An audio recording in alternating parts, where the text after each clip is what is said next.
these soils, especially the best soils. They support the state's rural economy, food production, and manufacturing.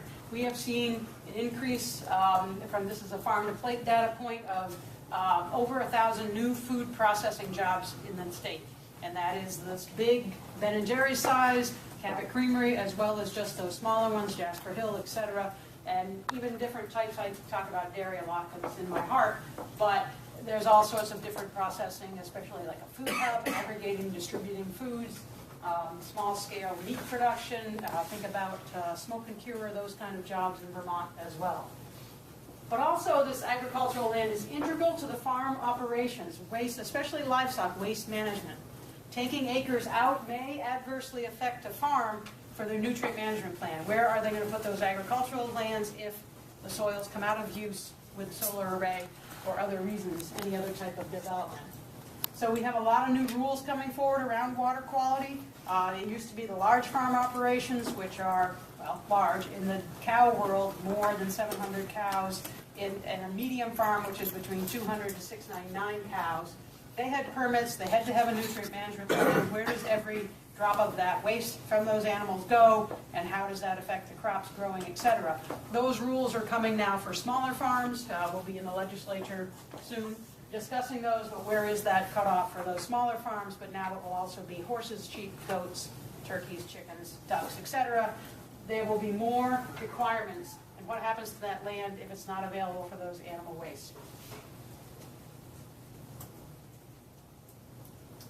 I was here when the RPCs put forth their report about the mapping they've been doing, and it did determine that there's land available that is not primary ag soils in their mapping example that they gave. There is land out there that isn't ranked as a primary ag soil, but could potentially be used for solar. To meet the statewide goals, it was approximately 13,000 acres, I think was the number I heard. And so could we avoid primary ag soils and still reach our solar goals? Possibly. But there still is always going to be the potential that some primary ag soils will be impacted with a solar array, but could we find a way to limit that impact because of the other important uses of agricultural soils?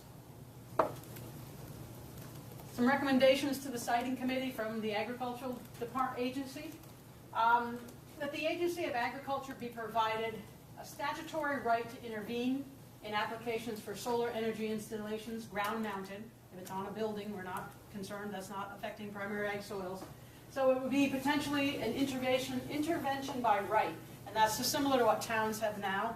They don't have to take part in every Section 248 proposal, but by right they have the opportunity to take part. Also, that the Agency of Agriculture be provided a bill-back authority for its involvement in all applications with primary agricultural soils. So the agency has staffing concerns about becoming involved more in these, and the bill-back provision would help alleviate some of those staffing concerns, either having someone on retainer to do some of that work, but the bill-back provision is important potentially to us as well. Diane, can I ask you a quick question? When you say primary agricultural soils, yes, you're using that broadly, like the Act 250 definition, so it includes statewide soils? And, yes. So primary that is the broad definition. USDA, Natural Resource Conservation Service, NRCS, has agricultural soils ranked from 1 through 8. 1 through 4 are the best. 4 through 8 they're usable. They're called statewide. They're good soils. They produce agricultural products, but it's still the 1 through 4 are the best. So yes, when I talk about primary, I'm talking about, yes, 1 through 4 being primary and statewide, but the 1 through 8 category is what we're looking at. Okay, you're talking about primary, so it's primary and statewide. Yes. All right, thank you. Yep.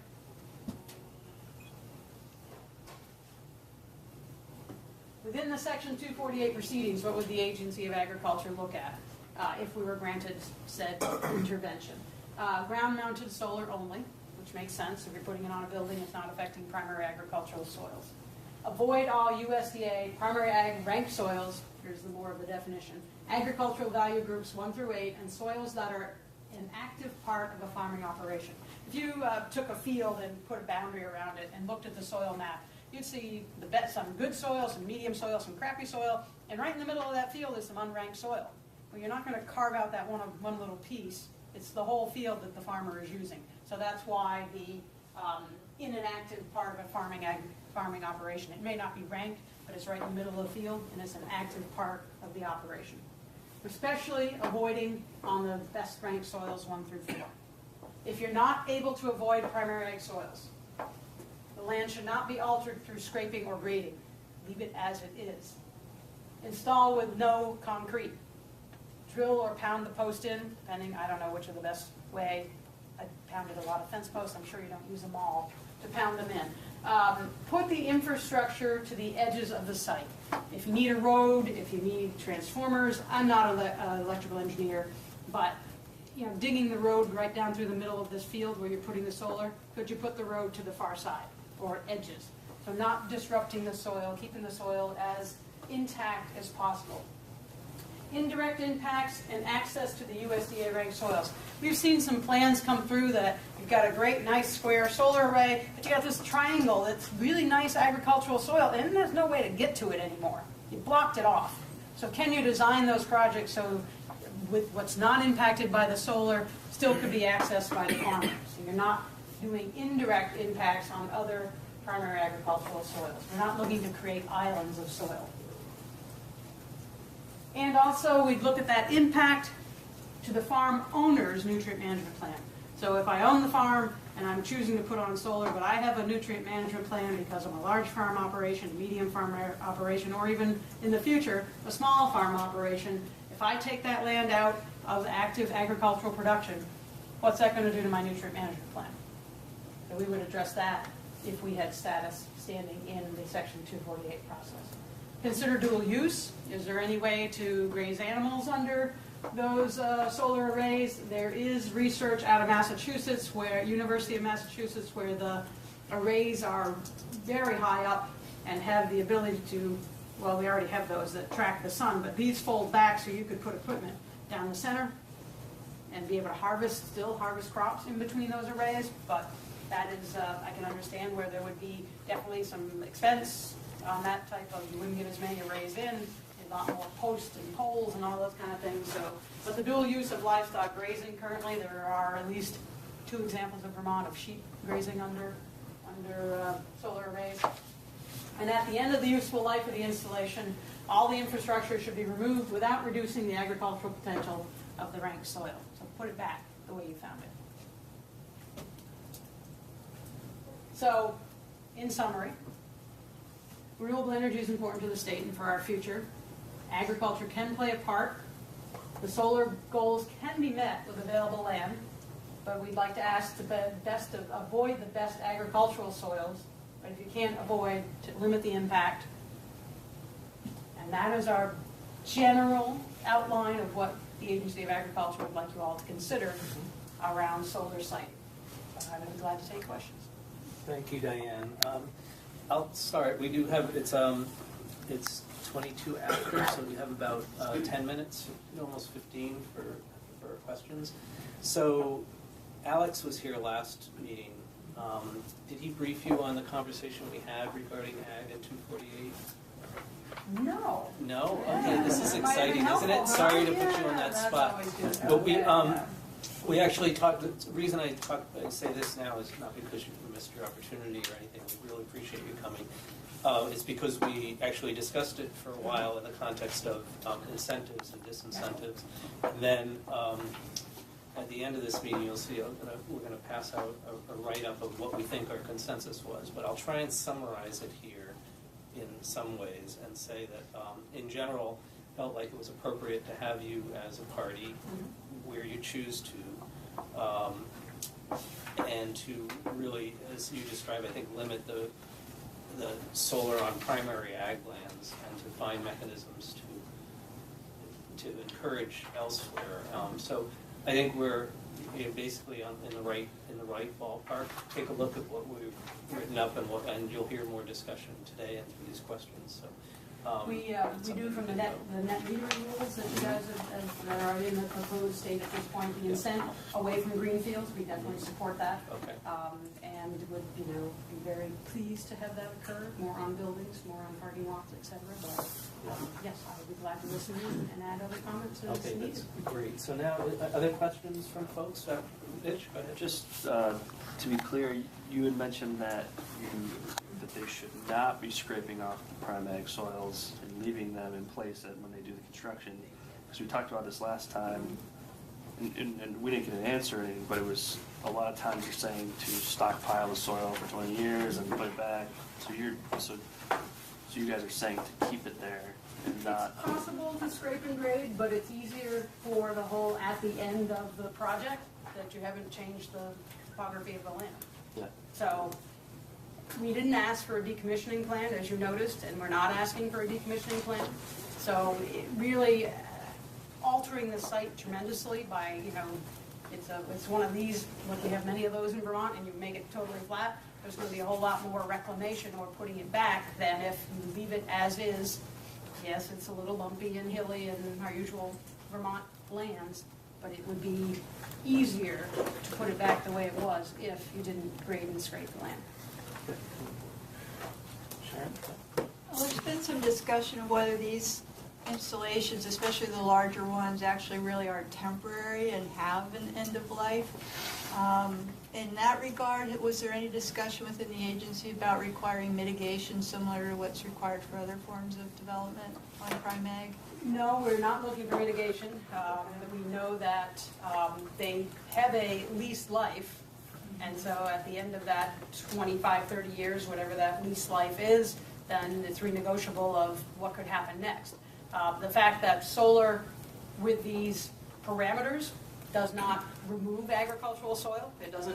Agricultural soil is not going away. So even if it were renewed for another 25 years, the underlying soil is still there in 25 years. So it's different in my mind, in our mind, it's different than building a Walmart. That soil is gone. And that parking lot, that soil is gone.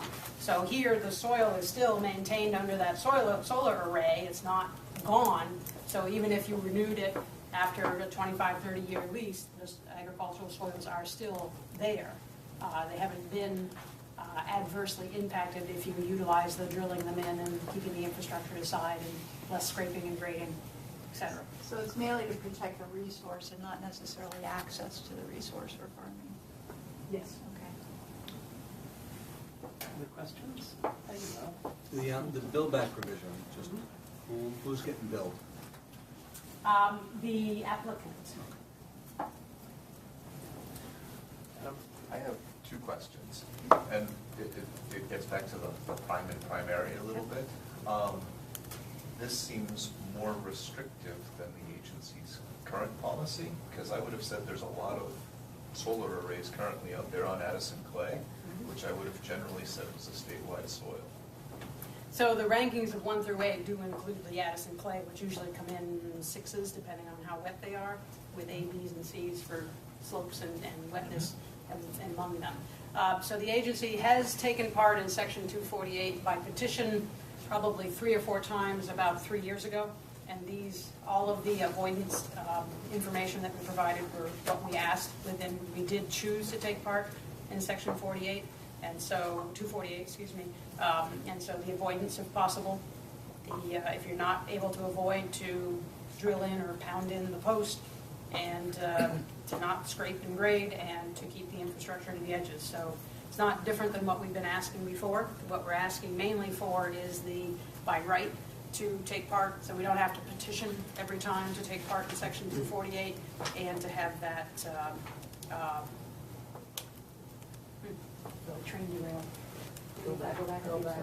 Bill back. Thank you very much. That's important. Yes.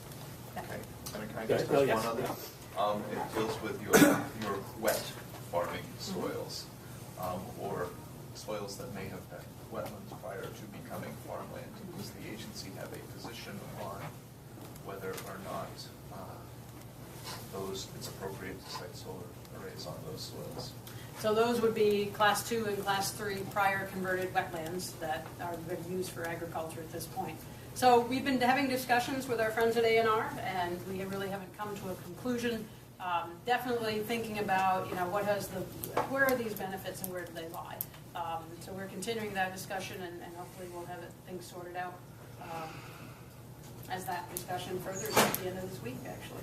So it's a balancing of what is that best use. Is there a wetland benefit if it's not being used for agriculture anymore and the solar's involved, or is it, which we haven't quite worked all that out where the best benefit lies. Everybody has something they're protecting in our regulatory programs. We're trying to protect agricultural soils, ANR protects wetlands and forest lands, and so which land is better, one better than the other? Hard to say. They're all important to Vermont. That's right. Go ahead, Andy. Thanks. Sorry, I came in late. Andy Rob Vogel for Renewable Energy Vermont. Good afternoon. I think the framework of what you laid out is, as you say, it's not a lot different than the sort of general framework that I've heard from Ag in other cases. But as you can appreciate, there's a lot of nuances to many of those bullets and how it would play out in a specific case. And I guess what I'm not clear is whether Ag is recommending that there be statutory changes to implement some of this, or whether you're simply articulating what the agency's position would be if it were an intervener as of right. So I think what we really would need would be the intervenor status, and the bill back would probably need to be statutory. The rest, I don't think the rest needs to be statutory. That's more recommendation versus you must, Right. as we said, avoid if possible. If not, then implement these. And so that would probably be developed through case law with the Public Service Board once we had the intervenor status more easily involved in cases. Because I could imagine there's so many sort of site-specific facts as to whether, for example, the particular parcel is actively being used for farming, whether you could really avoid the prime ag soils. If you can't avoid, is there a small portion that needs to be graded? Can you avoid that portion? I mean, as you imagine, that's all will depend on the facts on the ground. Absolutely, and that, we're not asking for Act 250, but that's how we review projects that come in for Act 250. We get the maps out, we do a site visit. What's the topography look like? Can you adjust it this way or that way? And if you do that, you avoid the soils, and so it's that kind of back and forth. And I think the hope in the long run, after a couple of interventions and taking part, is that solar developers would either ask us first and/or, okay, I've looked at the maps, there's primary ag soils, but that's the lower graded stuff over here. I could put it over there and still get my proximity to the three-phase power in it instead of right down the middle where it's the easiest. Thanks. Thanks. So, go ahead. Go ahead, Noah. So I wanted to say that I think there are a couple of things that, as we work through this, we'll be able to work more on. One is the prior converted wetlands issue and buffers and how that fits, whether it helps both or it hurts, one or the other. But the other point I wanted to talk about, which I think it was Sharon that raised, was the I don't, and I'm willing to be taught differently, but I do not look at these as temporary systems. I look at these as systems that are going in regardless of how they're being constructed, and that over time they're more likely to be repowered with the 22nd century solar panels that are 10 times more efficient and can produce more power on the same space. And so I wonder how you look at that, because that to me feeds into all of this, which means the avoidance piece is probably the most important, followed quickly by the ability to co-manage the land with other purposes. But the idea that, and I from an ecology standpoint, because that's my training, the scraping and grading of soils and then expecting to put them back 40 years later and have them work microbiotically the way they did is just that's not realistic. And so I agree with that part too. And that leaves me with the idea again that the emphasis really needs to be on avoidance of the soils of particular concern, and that over time, the ability to, if you do have to be on any of these soils of special concern, is being able to co-use that for agricultural purposes, for that service. So I kind of throw that out as kind of my the philosophy I'm working with. Is there anything wrong with what I have described from your standpoint? Well, I think the dual use is the way to mitigate that impact. The ability to graze animals under or have them set up so you could crop. And crop could be broccoli down between the rows. It doesn't have to be, 14-foot tall field corn. So is that ability there? Understood, there's all sorts of concerns around infrastructure and investment and who's in there. Oh, they're in there with a small tractor and they knocked 3 of them over. Oops. Those kind of concerns are always there. Or the animals that they chose to graze wanted to climb on top more often than graze peacefully underneath. So that dual use could be a way to mitigate the impacts to that primary agricultural soil over time. I do think the incentives away from green fields and agricultural lands will be helpful. I know the technology is really close for all those wonderful barn roofs we have out there. That it's so close. It's just a few more years, and that economically probably will bypass putting posts in the ground. Why not have those barns that are 80 feet wide and 200 feet long? All of those nice slanted roofs in Addison County that they're built to catch the prevailing winds, which also makes them built to catch the perfect solar sun movement throughout the sky. So we could go up and down Route 22A in Addison County and put a lot of solar on roofs when that technology for the thin film comes there, and that might bypass the posts in the ground quickly. So understood and concerns for long-term as well. Okay, thanks, Sam, and then come back to You captured a lot of what I'm interested in, and and what I like about what you're suggesting is the notion of a dynamic process that we're wrestling with, so that because we don't know what the technology has changed so fast and the costs have changed so fast. I'm eager to see a process that somewhere in our process to feed the pace of change in ways that address the concerns that you're identifying. And when we were talking about community planning and there's that quality too, in the sense that communities aren't planning for solar now, and they need tools and models. But we're making a commitment to try to put some resources there. And it's a long way around to a simple point. It seems to me that this multiple use idea is is one that needs some work, and whether it's partnering with UVM, ag schools, or somewhere, but actually see some money going into demonstrating and evaluating the key problems so we learn about it systematically and not sort of clumsily. And maybe we can accelerate something and perhaps even develop new models that would achieve your goals and also maximize the deployment of solar. But I wonder where we can, in our recommendations, be very specific about the need to do something in order, if we're going to see this multiple use happen. Because every time I bring it up in a conversation, I hear 5, 10, 15 reasons why this animal won't do there, the posts are too low, we can't run the tractors, the grass gets in the way. What are 20 sheep doing? Yeah, but there are also, it's not only just agriculture, we could get the A&R in here with wildlife values, Yeah. Migration patterns. It seems to me we'd somehow have to look at this more systematically, that would pull together the multiple potential uses of the land on which we're siting solar, and not just dump it on the backs of small-time developers or big-time developers. I think we'll get it done better if we have some of our own money in the game. Just a quick question. Have you given any thought to appropriate scale and distribution of cumulative impacts across the landscape?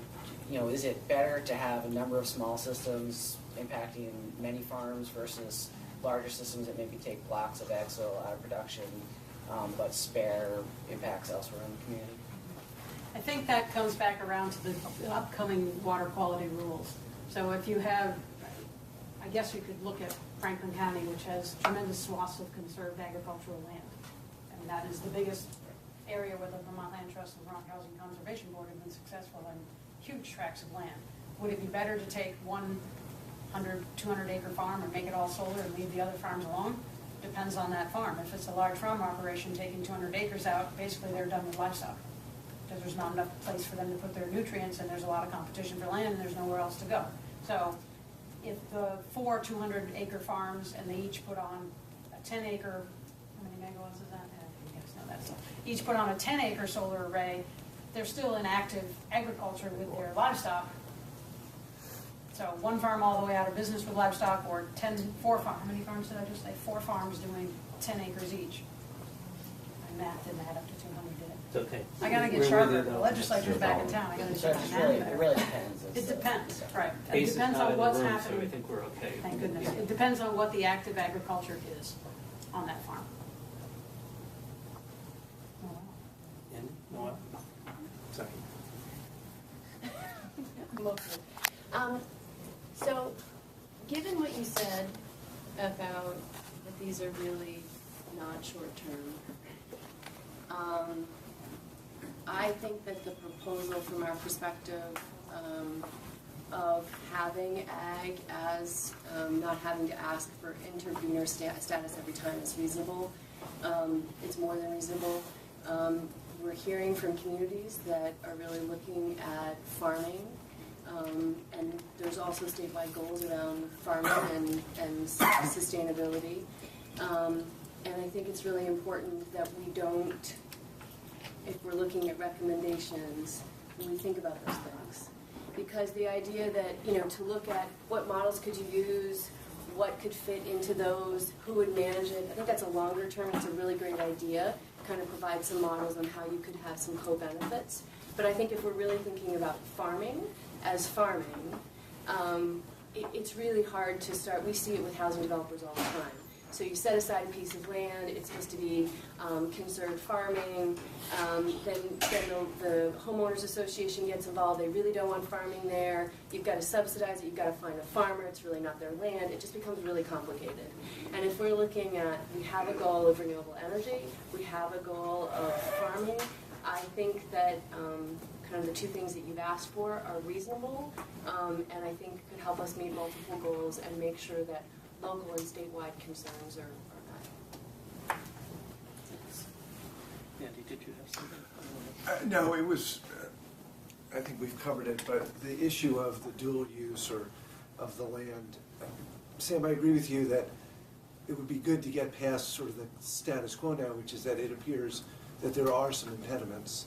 They're practical ones, they are sort of development, financing ones where the lending community and the equity community have certain expectations about how the projects are going to be operated. So far, I think we've only seen a couple of sort of hobby farm, it's just not a mainstream thing that's going on, so. Yeah. Be clear about it then. What's that? Then we need to be clear about it, just as you're saying, let's not sort of just sugarcoat a bad Instead of idea. kicking the can, we should either, Right. It's a good So idea. as one of those farms that is actually doing it, right, I will say, and I was a sheep farmer before I did solar, so it seemed perfectly compatible to me and designed appropriately. The one difference I had, and I'm not in soils 1 through 8 where I put the solar panels, but I did use cement for the poles, and it is like a 2-foot diameter thing. Grass grows up to it. Sheep don't seem to mind it. Chickens hang out on it. But I don't know. I mean, I'm not trying to, like, if I were doing this across my whole field, and this is a 12, this is a 13 kW systems to do the farm.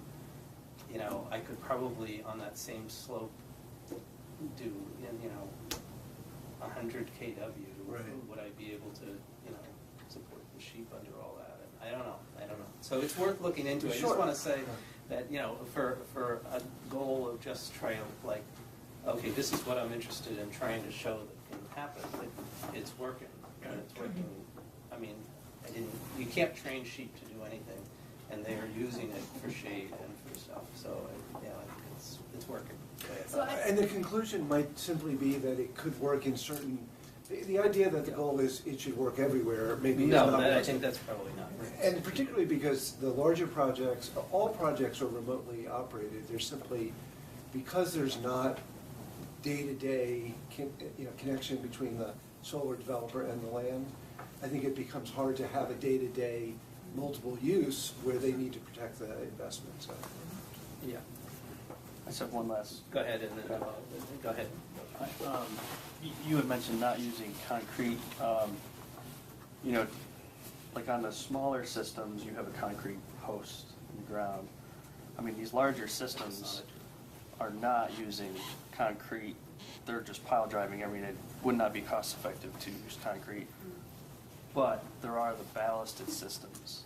The block on top of the ground. Right, so are you saying no ballasted The systems? ballast is less impactful than digging, you know, when you put in most of us have done one of those home projects with the tube and the, Sauna you're supposed to put the tube. sauna tube, and you got your gravel base and your sauna tube, and then goes the cement, there's some impact there. Setting a block on top of the soil, there's a little bit of compaction, but it's not Because those are not meant, that measurable. a lot of times you put those on wet sites or, you know, like a landfill or something. So, yeah, I mean, the bigger construction projects are not using concrete. So we're not opposed to the concrete ballast. It's not as impactful as pouring cement footings for, and I understand it's not cost effective, but, you know, in some areas it may be considered, and we'd like to keep that. Digging holes and pouring concrete in those holes is not what we're hoping for. Right. And last, oh, sorry, Noel, did you want to? No, I just wanted to agree that it could be a situation, I didn't want to make it sound like I didn't think it could work in certain situations. I just wanted to say I think that the avoid is really the way if we want to protect those resources. I think it just becomes difficult. Do you get into the landscape, the visual at all? I mean, in the sense that the Vermont's working landscape is fundamentally agricultural. I just wondered whether that's ever anything you, as a matter of, you would address if you were It has not been one of our criteria that we would address. I think the one area that we would be thoughtful on, and it potentially could be an indirect impact, if the shading aspects, and I think somebody told me, maybe somebody already helped me on my math of the shading of these projects. You know, the agricultural soil is close by, and you got the fence, and you got 14-foot high corn, but the sun is so high in the sky in the summer when the corn is growing that you wouldn't get a shading effect. But that would be another potential indirect impact around the edges of those if an agricultural activity is taking place. Does it adversely impact the site, or one doesn't impact the other? Kind of question.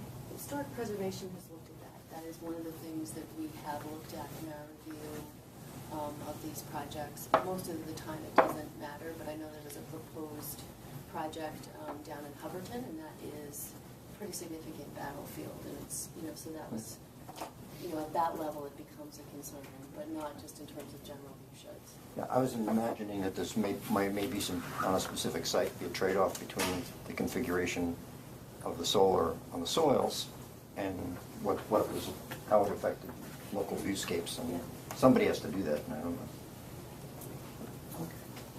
Any other thoughts from the It panel? actually leads to a question about screening on the ag soils.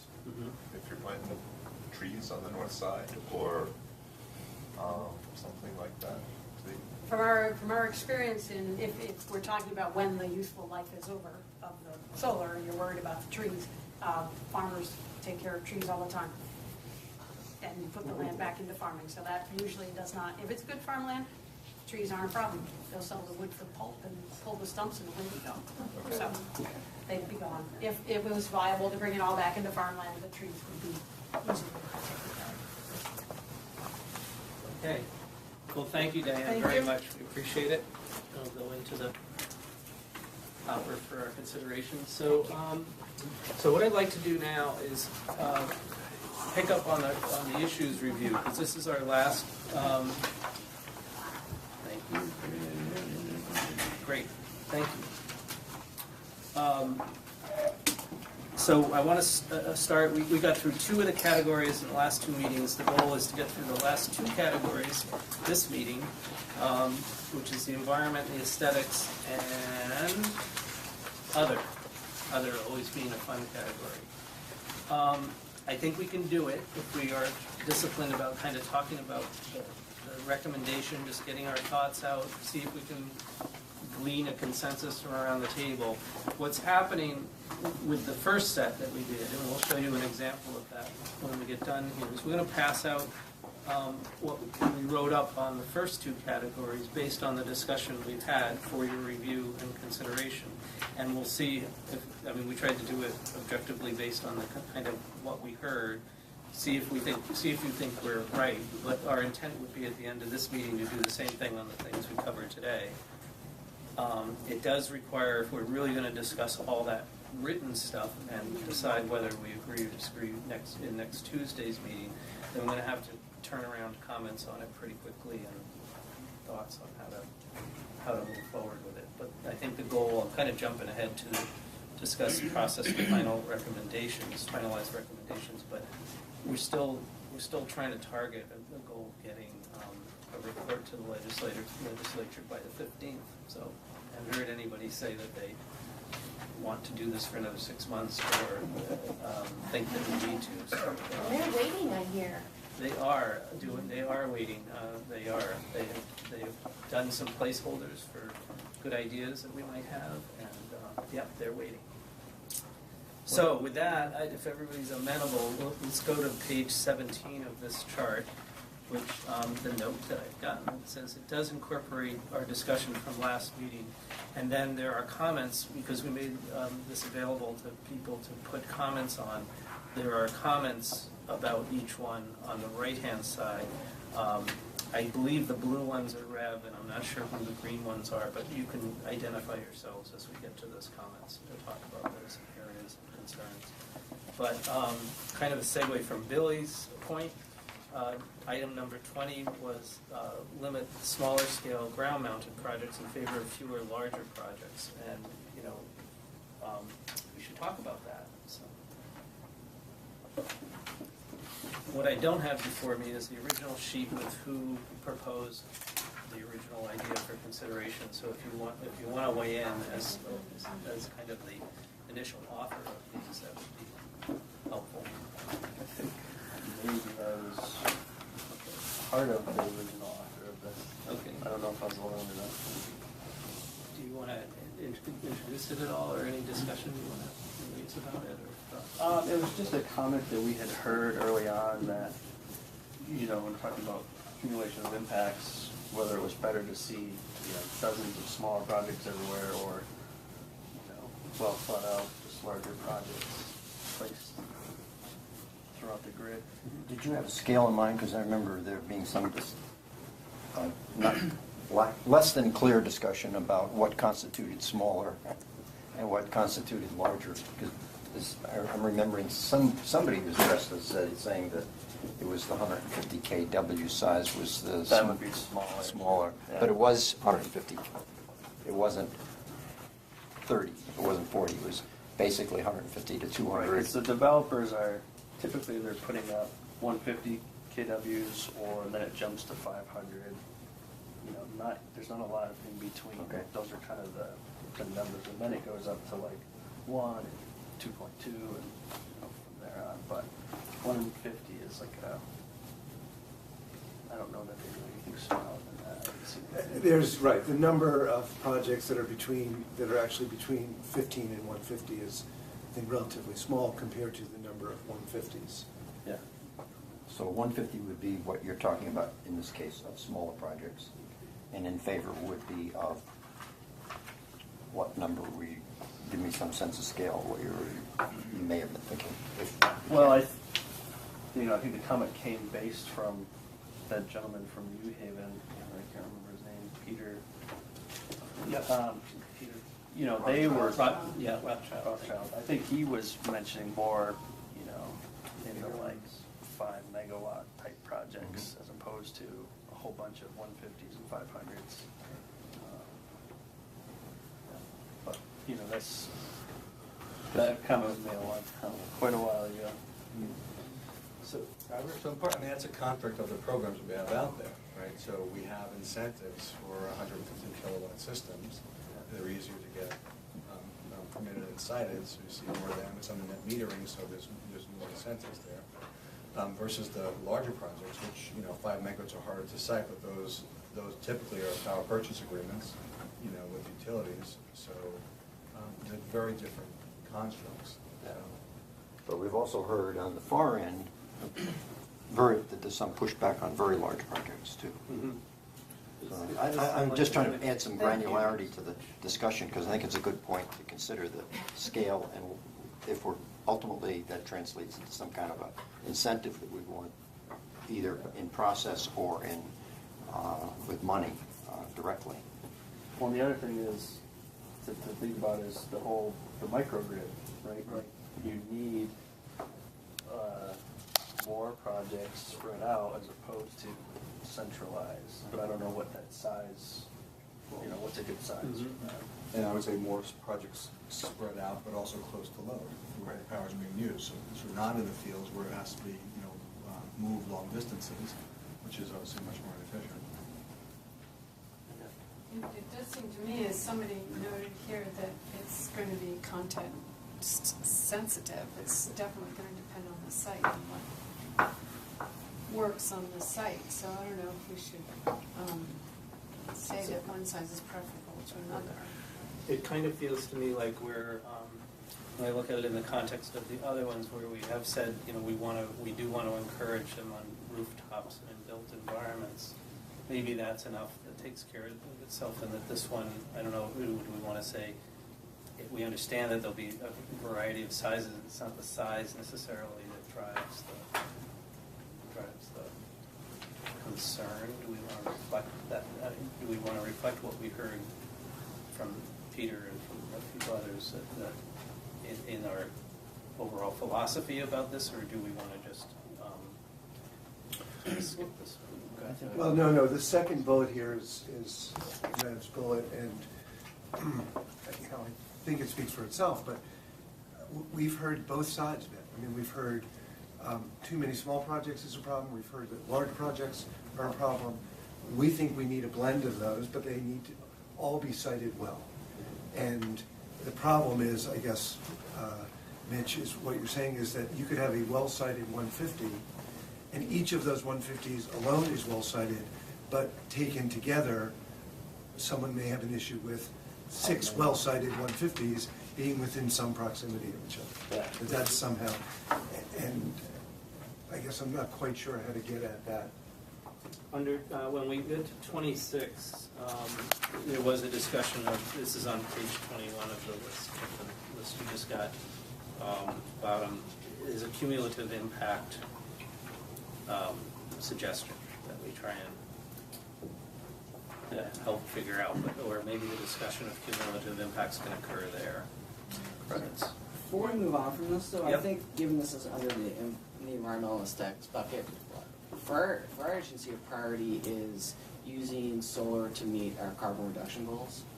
So scale maybe is less important than the renewability of those projects and the maximization of generation in a way that reduces in-state carbon emissions. So is there a way to put a preference towards projects where the RECs are put towards the state's goals and retired in-state, some way to put a premium on that sort of siting over projects where renewability is exported?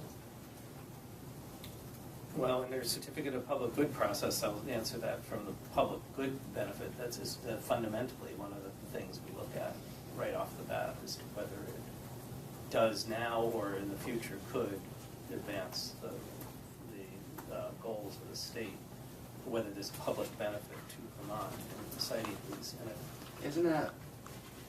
it's a little general, but compared to what you're maybe saying, but. Yeah. I guess I was just under the impression that most of the smaller projects are currently selling the RECs out of state. No, most of the smaller net metering projects are not. Because they're going to Yeah. a customer, I don't know the right terminology of that. Most of the smaller, When you it say, depends on how they're getting financed, really. It depends, there are multiple companies that do it different ways. But under, So I guess drawing some distinctions there. If Yep. there's multiple ways to finance a 500 kW, preferring the ones that retire their, are working more actively towards the state's own goals. I right, guess that would absolutely, be yep. the state. Yep, and, Act 56 with net metering, the tier 2 net metering things. The expectation is that net metering projects would retire RECs, which actually, frankly, most of the smaller ones will do. Yeah, that is, and you're correct, and that's kind of changed now, because you got some new solar developers who actually are aggregating the small system, then selling the RECs. The legislature allowed that 2 years ago when they passed the upgraded net metering law to say that the RECs stay with the developer or the owner. There was some debate about that, but that's ultimately where they landed. I think moving forward, assuming that stays the law, then, there's a value to that REC. And I think what you'll see, and I think that's what came out of the net metering draft from the board, basically there's a premium for those RECs and the in-state utilities, because we have the requirement to meet tier 2, would be looking to procure those RECs at a set price, and I think they said that 3 cents or something like that at the board. That's some number, it's a draft, that's some number. Any of the larger projects that are being built, 5 megawatts that are being built, they're being built most often through a power purchase agreement, and the utility's going to want the RECs on that. I mean, that's the value there. I mean, the larger systems, you're going to get economy of scales. You can build these larger systems, somewhere between 11 plus or minus cents. So with that's with the RECs. So those will stay in state because the utilities are wanting. There's some question about the big projects and what's going to happen there. But I think we're on the right track in terms of identifying the value of the RECs and having now the utilities have this requirement to meet tier 2 of the RPS, that utilities are looking for those very RECs. I appreciate all that. I guess my thought was only that there's competition for land in the state. We heard Diane explain, the need for agriculture and, the conflicts with other uses. It seems like there is sufficient available land to meet our in-state goals. There are approximately 1,300, 50,000 additional acres. But if those good sites are being taken up by generators that aren't contributing to the state's goals, that just increases the conflict. That's correct. So I think some indication that there's a preference towards projects that meet our goals beyond what's already encouraged through the pending rule would be That beneficial. gets to our comments, we're the ones in red, and we need to address it both as a land use issue and an energy. So far, we've just looked at it in terms of energy development, but not land use development. And we need to somehow merge that, whether it's through incentives or guidelines or standards. We need to treat it both as a form of land development and energy development. So just one caution on this as we talk about it, which is that, RECs are a market invention, just like it's a commodity to be sold and bought, just like energy and capacity. And we will be, there's nothing wrong with providing incentives for Vermont's program to, pay more or structure something differently to encourage someone to do something that you want them to do. But you wouldn't be able to, under federal energy requirements and under Commerce Clause stuff. So this is where the chairman pretends to be a lawyer again. You guys, plenty of lawyers around the table to weigh in, but you wouldn't be able to say, you can build this project if the REC goes to Vermont, but you can't build the exact same project there if the REC is sold out of state, because it is essentially an interstate commerce commodity, and no more than you would be able to say, it's okay to put a landfill there if you only have Vermont waste, but you can't. So I just caution that. I think there are ways to deal with it, but that's. But it speaks more, I think I hear you saying that you can't use it as a prohibition, but it's still, I think, Billy's point about the incentive is a strong one. I think so, Wearing too. my interfaith power and light community hat, where we've actually got congregations looking to buy community solar. You can't buy community solar that is with RECs in Vermont. I'm looking, I got people actually saying, we'd like to buy some, and they all sell them to Connecticut. And I think that we should really, from a consumer's point of view, as well as which is in line with the environmental objective, because that's what they're trying to pursue, we need to somehow encourage that bargain, even if it's above market cost. Yep. It's just not a choice right now. Yep, I agree, and also it's important for people to understand what it is they're actually buying. Like, Right. do your community, the people looking for community solar, Right. who are not able to find community solar where the RECs aren't being sold, They do don't want no realize, power. They don't want no realize power. that they're not gonna get, it's a community power thing, and at that point, it's a solar project. But it's normal power, it's gas. Yeah, okay. Well, that's, Look at that, help from there. Go ahead. So, just because I know that we have a report due on the Keep 15th. going, yeah. And so what I'm hearing, it sounds like there's more work to be done on number 21, on what would be the trade-offs, how it would work. So maybe we can capture some of these thoughts and kind of put, it doesn't sound like there's agreement on this one, because it sounds like, in environmental, you have one perspective of environmental. For ours, we have what's underneath, because we're generally, historic preservation is generally thought of as environmental. And I haven't checked in with our guys as to smaller or larger. I think frankly they would like fewer, just because of the review time, because we're being drowned in solar application, review of solar applications. But I think, again, it's context sensitive. We don't have enough information to really say should we move forward with that one. Is that, I'm just gonna try to. Okay, to paraphrase, I guess, I would, we could certainly just skip it, or I would be comfortable if we said, it's understood that it's context sensitive, and there's gonna be a need for a variety of size projects to deal with it, to address it. And say what Andy said, siting needs to be done well in all situations. And I think the idea of local rec is a different. I think it's a different. It's a different subject and a different recommendation. Karen, do you want to weigh in on this? oh, not anymore. Okay. Does that sound okay? It sounds fine. I'm going to ask a question just on the large scale as opposed to the small scale. And is there a size that's too big?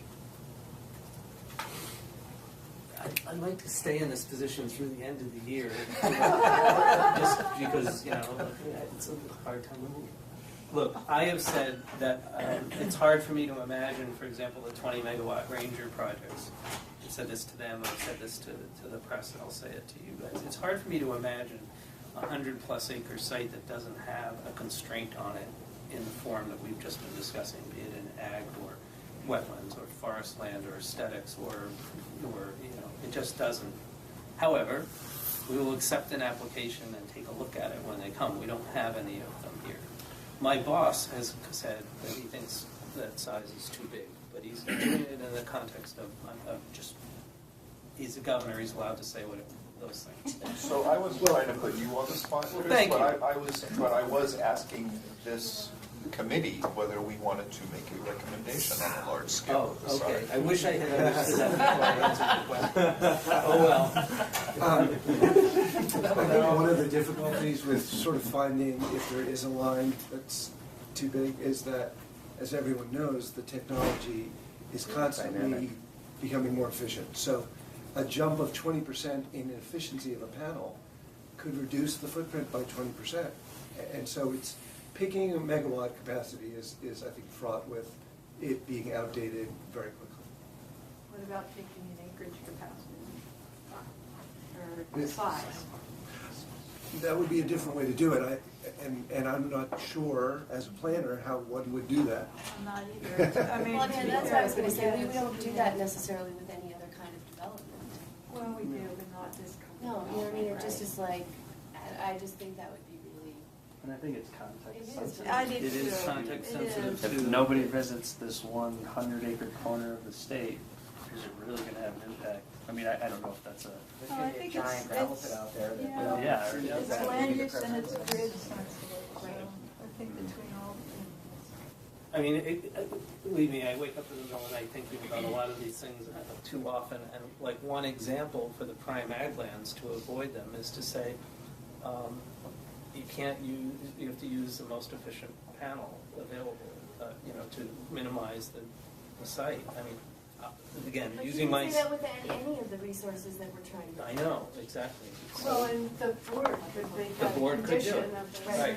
I mean, my silly little project with the sheep underneath it, I was originally going to get 250 watt panels, And I wanted American-made panels, so I was waiting for those, and by the time those came out, they were 275 watt panels, which is 20% more efficient for the same thing. So all of a sudden, they had more, capability, and that's in a 6-month period, right? And it's not simply the most efficient panel that is available, it's at what price. Yep. There is a point at which, there's a reason why developers don't always use the theoretically most efficient panel that's on the market, because there's a trade-off between the most efficient panel and panels of lower efficiency that actually are more cost-effective. So I don't think we could simply say, choose the most efficient panel. Right. Well, that, that, I don't know if it's in here, but that also just speaks to, it makes me think about the issue of pacing, right? In terms of development, technology is changing. I had the same experience in less than 6 months. They're much more efficient panel, right? And it's true with wind as well. So a lot of technologies, a lot of renewables are changing. So do we want to make any comment about that? We've seen such an incredible growth of solar in particular, just in a very short time span.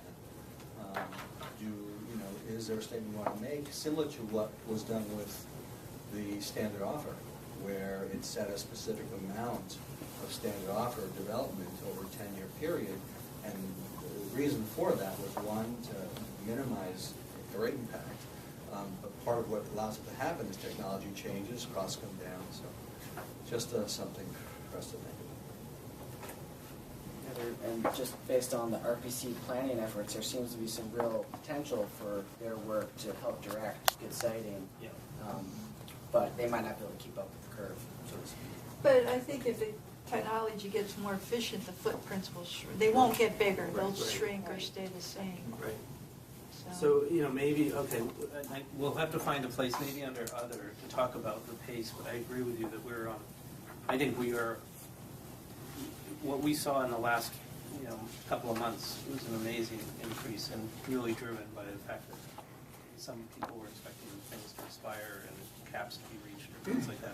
We get to a structure where it rolls out. What I guess I would say to this panel is two things. One is, I think you can rest assured that that we are on track, I think, to meet our targets over the long run easily, such that not only don't we need, but I don't think we want, for the reasons you described, to have all this happen next year, even if I could, right? I don't think we'd want to do that, because the implications are great. But, okay, let's, if people are generally, hopefully the note takers were paying attention and have this relatively down, we'll see how it appears in the next iteration. Let's move on to 21, which is the expand the Quechua analysis to include neighboring communities. And that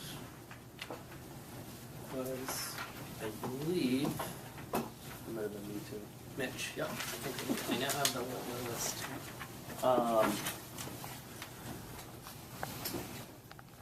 I guess, it's currently the way that the Quechia's analysis is kind of worded is that it looks at the community in which the project sits. Say someone puts the project on the edge of town, well, the town right next door has just as much impact as the town which the project is. I think it was just kind of hinting at, trying to expand upon that language or even just use a different way of reviewing this project than the Quechua analysis. That's where that came from. Thoughts, comments? I think he was just adjusting his Got sleep. it. Thank you. We've included a comment here. Given the literally thousands of solar projects, I just don't see this as a core problem. The number of projects where that are close enough to a property, to a municipal boundary, where you have sort of competing interests, or maybe 2 sets or 3 sets of town standards, just seems like an issue on the margins. But it opens up a tremendous, although it may be a perfectly valid idea to rethink Quechua, I don't see how this committee even begins to touch that issue at this stage. And so I just asked the question whether this is a core enough issue and it's really been reflected as a problem in the cases that have come before us, before the Public Service Board, that we really need to tackle this now. We have asked on a number of occasions that affected municipalities be parties as well as the host municipality. We expect that there'll be more of these kinds of situations as well. We sort of think that the standing, if you will, party standing that makes its way into solar setting is also going to be used by the Public Service Board for other kinds of renewable energy projects. So in terms of precedent, which Andy would love to hear, we might want to expand party status of right to affected municipalities. The other thing that we've heard a lot about, and it's not like front and center for municipalities, but is the definition of an average person that the Right. Public Service Yeah. Board has decided to use. This now And- brings in 22, and we're welcome to talk about them together. So do neighboring towns now, can they gain party status? They can request, They they don't request. have it by, but the legislation last year gave host municipalities. Right. Automatic. So But this we- would be, so this is different than expanding Queechee. I think what you're saying is that they would be added neighboring. Yeah, I'm it's just not, trying to, it's not. I'm just trying to follow the bounds and balls. Exactly. Because Yeah, it's getting afternoon for me. Yeah. So you're not saying expand Queechee, but you're saying there might be other issues besides just views, and you think the neighboring community should be given party status. Yeah, that's a Okay. different issue. I would say, But the average person Is next. It's related to Queechee. Yeah. I just need to say for the record that the Public Service Board has never, to my knowledge, denied a town, not the host town, but any town, yeah. party status in a proceeding. Yeah. So I think this is a little bit more symbolic than it is reality. And the burden on a town to file a letter requesting intervention, I think is relatively low. But I do think the question of whether a neighboring town is affected or not actually is a judgment call. Because you need to determine how is it that non-host town is affected. So just granting any town automatic party status doesn't strike me as an appropriate answer. It doesn't, for me, it doesn't strike me as because I was on the Energy Generation Siting Commission, which dealt primarily with wind, where this is clearly an issue. I'm trying to remember how we dealt with it there. there is a notice provision for wind at least. I haven't looked at it in a while, but there's based on a radius. Because of the notion that the turbines would be visible from a certain distance. Right. So the radius was the then common, it was 10 miles. But there's no notice provision if it's on a town boundary for solar. There is not a notice provision if the project literally touches the boundary. It would have to go over the town boundary, I think, for the town to get noticed. So we could maybe at least address it in terms of notice so that an adjoining town even has the information they need to determine whether they should participate. But I mean, we do that with subdivisions. We're required for anything within 500 feet of a town boundary to notify Notify the the adjacent. adjoining community. Why wouldn't But that? notification, and just so, Yeah. notification is also another requirement that you have to do. Whereas if you have party status, you can choose to join or not. And if they've never been denied, and it would be symbolic, but it's important for those that wish to have it, what's the downside?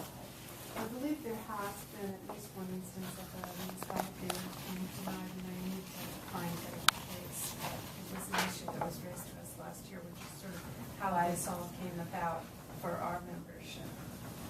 So that's why I'm just So, saying, yeah, it is something that someone was at, the host communities were added last year. You still have to make a case as to how you're impacted or why, under a certain set of criteria, so what would be the downside? I just will say, as a lawyer, it seems to me that you should grant intervention to entities that have a demonstrated interest in the case. And if, just for example, if there's a non-host town And there's no evidence to suggest that there's any impacts in that town, but there are town select board members who have strong opposition to solar. I don't think it would be fair for them to be able to get automatic party status without any demonstrated interest, simply because they had a bone to pick with solar. And that's why the intervention rules are set up the way they are. Now, with host communities, I think the notion is that it is sort of, it goes without saying that a host community has a demonstrated interest in, it goes without saying that a host community has a demonstrated interest in the project by virtue of the fact that it sits in that town. And that therefore the town plan is implicated, aesthetics are implicated, those sorts of things. I don't think you can necessarily say that with respect to non-host towns. What about recommending what Sharon said? Yeah, Simply say, you know, within a project of greater than, pick a number, KW 50, 100, 150, those numbers are all out there in one form or another. That's within 500 feet or whatever distance of a town border needs to, assuming that there's notice of adjacent property owners, which there is in most cases above in those size range. They also have to notify the town officials in the adjacent town, and then that town can ask to participate if they feel like there's an interest, and they will not. Must have been a very bad town. Is the notice a 45-day letter? Is that what? It depends on the size of the project, right? The bigger ones will give a 45-day notice. Some have to notify just the town and the landowners, and then they wait 21 days. And I honestly don't remember this. Is it 30-day notice? Yeah. But I think your question was, are we talking about notice at the time of application, or are we talking about notice pre-notice? Right. It's application. It's at the time of application, but you know, that's not so different than their zoning world, you know, that they have to deal with. So. And I should just note, so that, I believe that comment had come from me originally on my landscape architects. Yep. But there was a follow-up comment that's in green. And on page 18 is kind of the gist of, you know, we don't need to read that part. But essentially it's saying that it doesn't necessarily feel that neighboring towns, you know, it's almost like it should be a role of, I mean, they mentioned the RPC. It's just looking at more of the scenic resources of the area. You know, and we heard from folks here before that, you know, like the Route 7 in the town of Charlotte is a scenic corridor, but then the neighboring town, it's not. And so, you know, protecting scenic resources as a more of a region. Right, but the thing is the reason is because for Charlotte, it's a priority, and they've really done a lot of work to protect those scenic resources. It doesn't mean that if you went and applied the same criteria for scenic resources in neighboring communities, you wouldn't get the same answer. So if you had an RPC go out and say, this is what a scenic resources are, and this is what the standards, you might have a different view than you have now. Do you know what I'm saying? I think so. So, I mean, I think you have to spell out what is a scenic What are the resource, how scenic do you measure it, resources? Yeah. which is not, I did it in the town of Burke once, and I had community members take maps and look at which views are scenic. And I would say most of the community identified a road and a view from one way or the other as so it would be, I think, to not maybe quite as involved as what they've done for planning for solar, but we would have to put some resources to the RPCs to be able to do that analysis. Yeah. Well, I think it gets back to the need to plan for this in advance of the permitting process, so those scenic views and scenic corridors are clearly identified for everybody before they even go into the process. But on the backside, it should also inform the process and be recognized that if there's a scenic view shed there, it may be treated a little differently than it would if it was a mile or two down the road. Yeah, as representing the RPCs, we can do that, and we can intervene. You know, we're a party to this if it's within our region, so we have the ability to do it. telling each community where their scenic resources is, that's a tough public meeting to go to. I'll be homesick that day. No, I think that the concept here is that the RPCs really need to lead with the communities to do this Yes. from the bottom up, Right. as they do with a lot of other things. But I guess I'm getting the sense for this that in terms of participation, that there's a mechanism here for RPC. First of all, the planning work's important. We've talked about that and agreed. There's a mechanism for that to feed into this better. And then if people are amenable to this concept of, if a project is, we're talking solar now, but I also think we need to think about how something might, the precedent might set or the expansion might. I definitely see this as an issue for wind, but for solar, it strikes me that the kind of planning component of notifying if you're within a certain distance of the town or town is an adjacent property owner, that you notify them might be a way to solve this piece of this.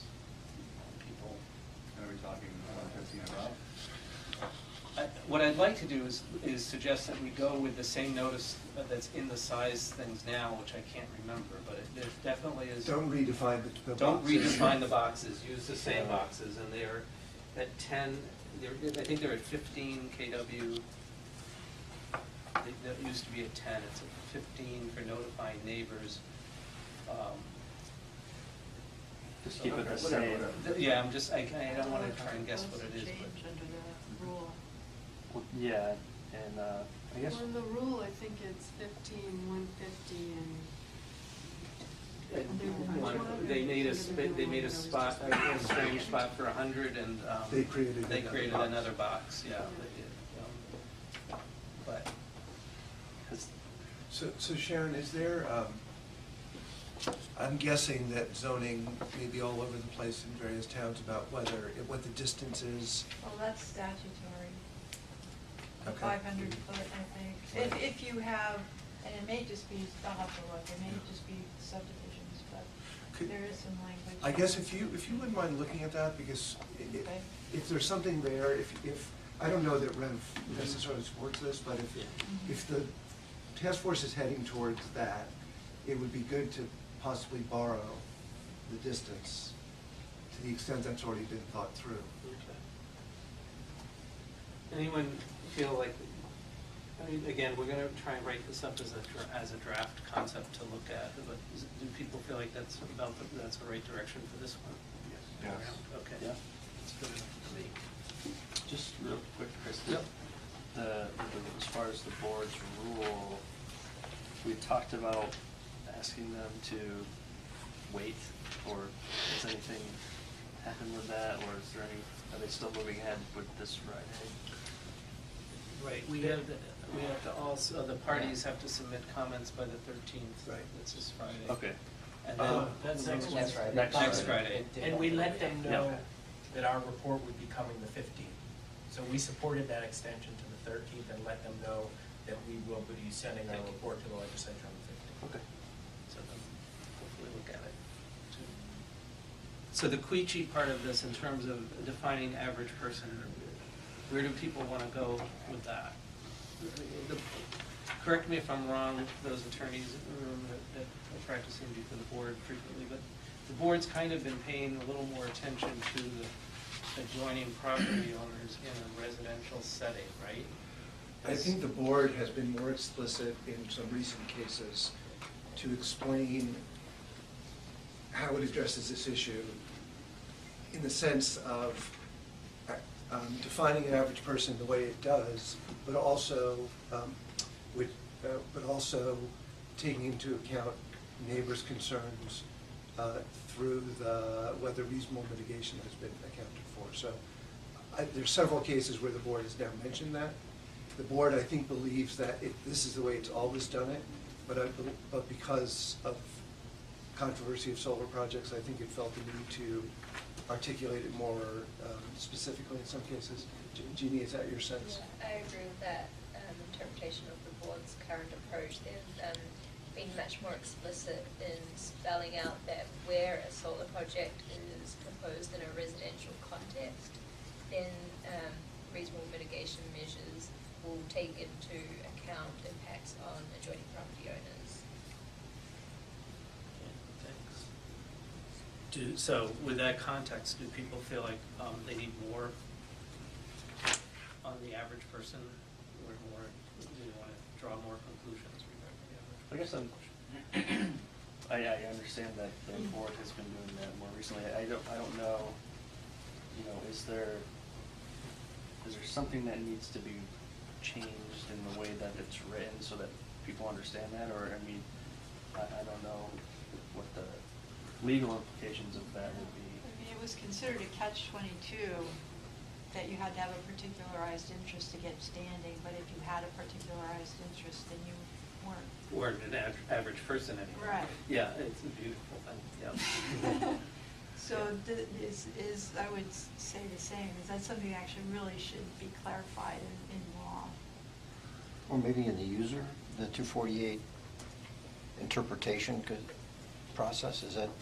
Because what I'm not saying I'm not advocating, I'm trying to understand. Yeah, I mean, I would bring it up with the community standard interpretations too that have gotten us all in a twist in the past year, that there's no way to really address that anymore unless there's some kind of clarification in terms of how the Public Service Board should be interpreting that. But I guess I was trying to say that there's maybe a need for a plain language explanation, which goes back to what the Citizens Guide is. And I think we've said in other places in our discussions that we feel that there's some need for improvement in the way the board communicates with all dimensions of the public. But it could be also how the board interprets.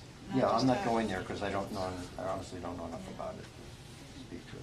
Rev would support a plain language recitation of what the board currently does. But we think what the board currently does makes sense, and so would not support a change to the existing law.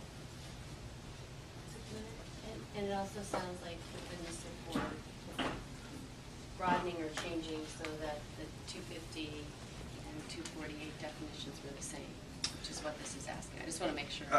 I would not, for the reason that Your is stated here, comment. which is that the fundamental issuance of an Act 250 permit is different than the issuance of a certificate of public good. And the reason why the board has developed its case law over the past decades is, in its view, it has established case law that makes sense for the statute that it is implementing, not for Act 250, which is not the statute it's implementing. So I don't think, unless you were to change the fundamental nature of a certificate of public good, I don't think we would support it. I just, this is where this is me hearing two kind of conversations started here and then it kind of started to go that way. And I want to make sure I understand where the two pieces are. Right. So a plain definition, explanation, some examples of how the board is using the existing definition, not changing, parallel, expanding, however you might want to characterize it, to be the same as 250, which is what this is suggesting. Yeah. Okay. Yes, and I think as Sam was alluding to, maybe the appropriate place to do that is either in guidance or in rules. I don't know that we need to articulate it. I don't know that we need to change the statute. Okay. Anyone have a contrary view to that, or want to augment Well, it? we do think that you're still, regardless of what the board thinks, we think that you're still, could be an average person if you have a particularized interest. And that something should be done to address that issue. Or they should also say to people of particularized interest that we will hear from you, and if they don't want to say that they're part of the Queechee group, that a person with a particularized interest has a right to be heard and outstanding. This is certainly an issue that came up repeatedly in the last legislative session, so it's probably one that we should speak to one way or the other. Okay. And Andy, you would know this better than I, but isn't the board's public good analysis something that overlays their analysis of the criteria? So they could perform the traditional Queechee test, Right. say this has an undue adverse impact on aesthetics, but because of its public good, the project's still going to go forward. So I don't see why they would have to have a different They analysis. do, in fact, there came back in 1997, they first articulated that the public good is the only way. I don't disagree with you. But I think the board has established through its case law that it does not believe because that a person with a particularized interest, that is a neighbor, really could meet the definition of what an average person is meant. And they've said that time and time again in cases. And I realize that people differ on whether that's the right outcome. I guess I can only say that Rev believes that the board is on the right track and that it balances the issues appropriately, and so Rev doesn't think we should change the status quo, is probably the best way of putting it. You guys wanna Well, comment or- I would say, especially under Queechee, I mean, it's more about aesthetic impacts. A lot of it boils down not to whether or not a project should be built, but rather how the impacts are mitigated. And so while I understand that the public good is a different context for making these decisions, the actual impact and aesthetic issues around this shouldn't be much different than they are in Act 250. But on that, oh, sorry. Jeannie wanted to make a clarification, I and then I'm just going to. wanted to clarify that a person with a particularized interest, for example, an adjoining landowner, is given standing by the board, and even under the Queechee test, their views are taken into account. The average person part of the Queechee test only goes to the shocking and offensive prong of the Queechee test. And I think it's important to keep that in mind, that they're not saying you have a particularized interest, therefore I'm not going to listen to what you have to say, even though I've granted you intervention. They're saying your interest is relevant to this particular part of the Queechee analysis. And that's exactly what you were just alluding to, which is that most of the discussion ends up on whether you've taken reasonable steps to mitigate and what those reasonable steps would be. And that's precisely where the board has said that's where we think the neighbors' concerns should be accounted for. Adam? So I was in some of in the citing standards that we put forward, we actually, I would say, loaded the dice back a little bit. And made the representative of the town, either the select board or the planning commission, dependent on the ones that they appointed to intervene in a solar case, as the average person for that town. Just to try and, like I say, move things back a little bit and have, given that solar siting is generally more localized than, say, big wind or other big energy projects that go before it. We were looking for some way to say, well, here's a voice of reason within the town, and put it that way. Now, it's a big departure from what we've been talking about, but it was an idea of. But does that get? I mean, towns are already represented by community standard. They are. If they've adopted some, and if the Public Service Board recognizes them as such. I mean, so this would be in addition to. Yeah, it'd be putting them into the Queechee test as the average person for the town for at least solar.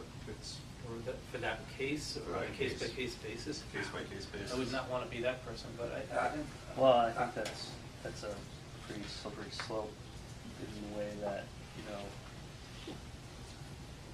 I don't know how in your town, but the board, some of our planning commission members or they don't really represent the voice of the entire town, and they give their own opinions. They're elected representatives, that's their function. Not the planning commission though, right? The planning commission is appointed. Appointed by the select board, but yeah, your point though is that if the select board chooses somebody to be representative, they're elected, they're accountable, but it reminds me of the fence sitter position that you have to run for in towns. Fence viewer, which becomes a fence sitter because they can't make a decision that makes anybody happy. Sorry. I don't know. Did anyone want to actually say something constructive? I'll be quiet. I really think we want to be careful not to head down a road of balkanization of our energy policy in the state.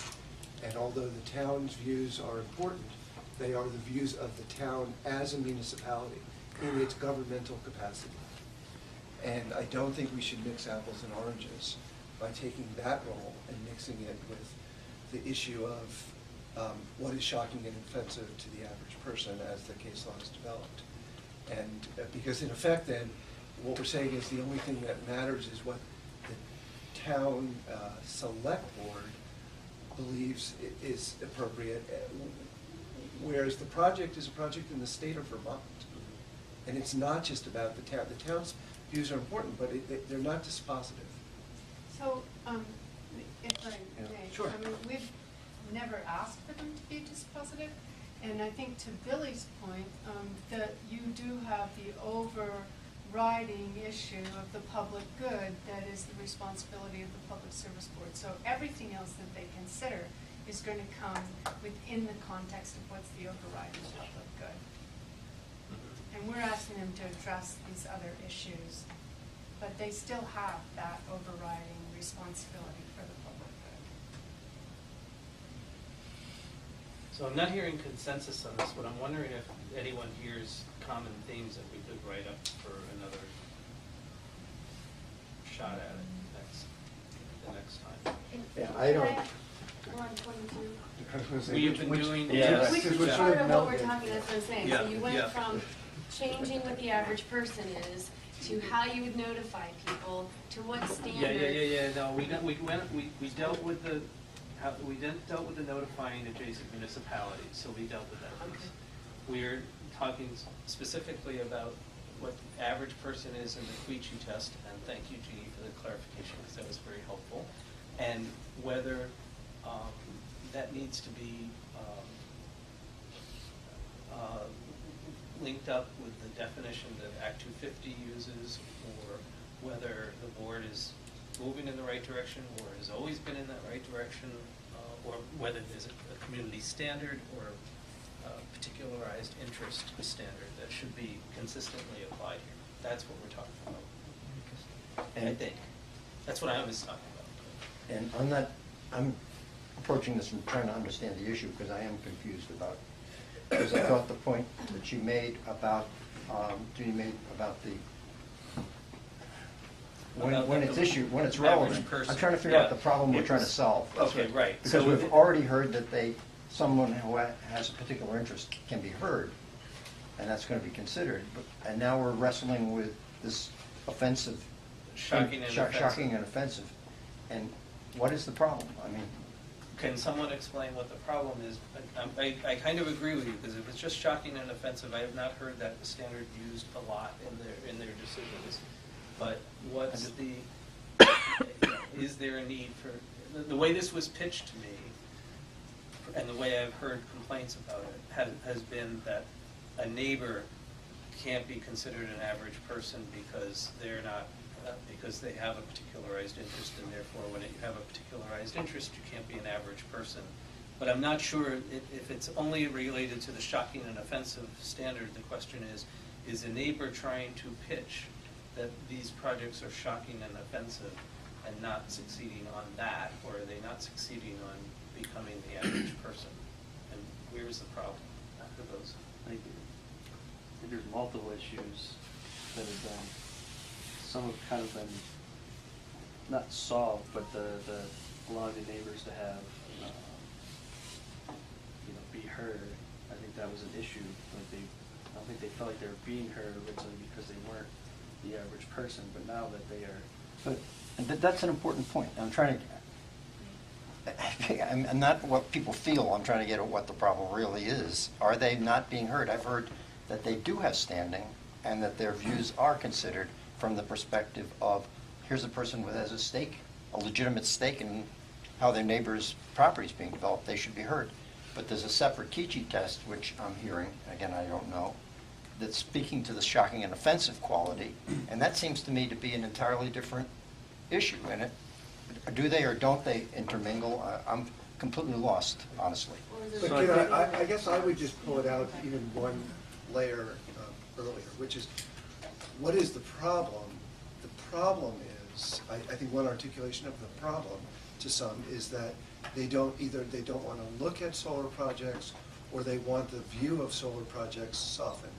So if you're trying to develop a solution to that problem, rather than going to a deep dive on tinkering with the board's Queechy test, why not see whether Act 56 is working, the new setbacks, and the new screening provisions for the towns, and tack the issue in that way, which is, if people think that solar projects need to fit better in the landscape, let's see if the statute is in fact capable of achieving that. And that's what last year's statute was about. So I don't think we should be going down the road of changing Queechee without letting the hard-fought provisions of last year run their course and see if they're doing their job. I was speaking to the notion that Chris observed that we disagree. And I'm trying to just articulate the disagreement. You've introduced yet the third way of stating it, which I think only in my mind makes it more difficult to define nothing against what you just said. No. But I'm trying to get what it is Right. that we're trying. What's the What is the debate? If we're going to say to the legislature, we're arguing over what the average person is, and then Jeannie says that it's really narrowly addressed in the context of something shocking and offensive. How does that in some way diminish the ability of someone who has a legitimate stake in the project from being heard and considered? That's seemed to me, in terms of my common sense values, I want to make sure that the person next door can speak to it and shouldn't be ruled out irrationally, but. So I think it used to be early on that if you were a neighbor, you weren't the public. You I weren't get that. necessarily No, the I get public. that. No, I get that. But so what? I say, so what? It affects how projects are mitigated and the Right. level of mitigation that's applied. And whether it's applied Why? as part of a community standard or whether it's applied by a neighbor who has a direct view and honestly is more impacted by that than somebody driving 50 Right. miles an hour down the road. Right. So it's a question of what's the appropriate level of mitigation. I mean, some people will use Queechee to try to deny the project, but Public Service Board I don't think it's ever denied it on aesthetics. And what I just heard you say, and I agree with, is that there's one perspective, which is the person who lives next door and has to look at it, and that has to be addressed one way. Right. Then there's another perspective, which is the community perspective, somebody driving by at 50 miles an hour, and that's a separate perspective. Right. And I don't in have a fact- problem with that. And they are dealt with separately under Queechee and separately in the board's Right. decisions. And I do believe that under the existing case law, and if you look at the way the board has dealt with it in recent cases, they are specifically addressing neighbors' views of projects Okay. in determining reasonable mitigation. And what I'm simply trying to help Chris move forward on is how do we present this? Okay, everybody agrees to what, and what do we disagree about? And I don't sense that there's that much disagreement, but maybe there isn't. So can I just ask it? So Go ahead. I followed you, and that was really helpful. I did too. It So was. my other question now is, if I'm in Act 250, is what you're saying is that the next door neighbor and the average person are treated the same, and the mitigation is the same for Queechee Test and Act 250? So is that what we're asking for how is it different in 250? Because I would imagine that 250 would also look at a neighbor and an average person looking at something differently, and probably look at the mitigation differently. And so this number 22 is asking that you should define an average person the same for 248 and 50. So my question is, how is 250 different? Right. Good question. And I do think 250 is different in the way the cases play out. That in 250, it goes to the shocking and offensive. It really is just that prong of Queechee where the difference plays out. And so I'm going to say that my interpretation of this whole discussion is that neighbors are upset that they can't get the board to say the project is denied based on being shocking and offensive. To them. To them. Correct. That's and so mitigation. Because I've been watching this too and seeing that the board is mitigating private landowners' impacts and encouraging discussion and mediation. But if they're not saying no to the project, then I can understand where neighbors would be upset and feel like they still don't have enough of a role. Now, from the Public Service Department's standpoint, as you know, I don't want towns to have veto authority. I certainly don't want a neighbor to have veto authority because they don't like, or because they've been taking advantage of a view on somebody else's property for years that they haven't been paying now that neighbor wants to do something with their own property, they're upset. So, help me understand if I've got this wrong. Is there more to this than? Yes, I'm sorry. Anything to clarify is always helpful. So I am pretty new to the solar siting stuff. I've been here for a year, but as I understand it, when the board made comments about adjoining landowners not being the average person, it caused some confusion, and some developers and some members of the community took that to mean that adjoining landowners' views are not relevant to the Preachy test period. And I think what we're seeing now is the board clarifying that no, that's not what they meant when they said that adjoining landowners are not the average person. It was, as Andy has been saying, limited to the shocking and offensive part of the Preachy test. There are three parts to the second part of the Preachy test as to whether a project is unduly adverse. So I think there was a lot of confusion, and that's where the anger, or at least some of the anger about the average person has come from. And I think the board is taking steps to try and clarify that that wasn't what they meant.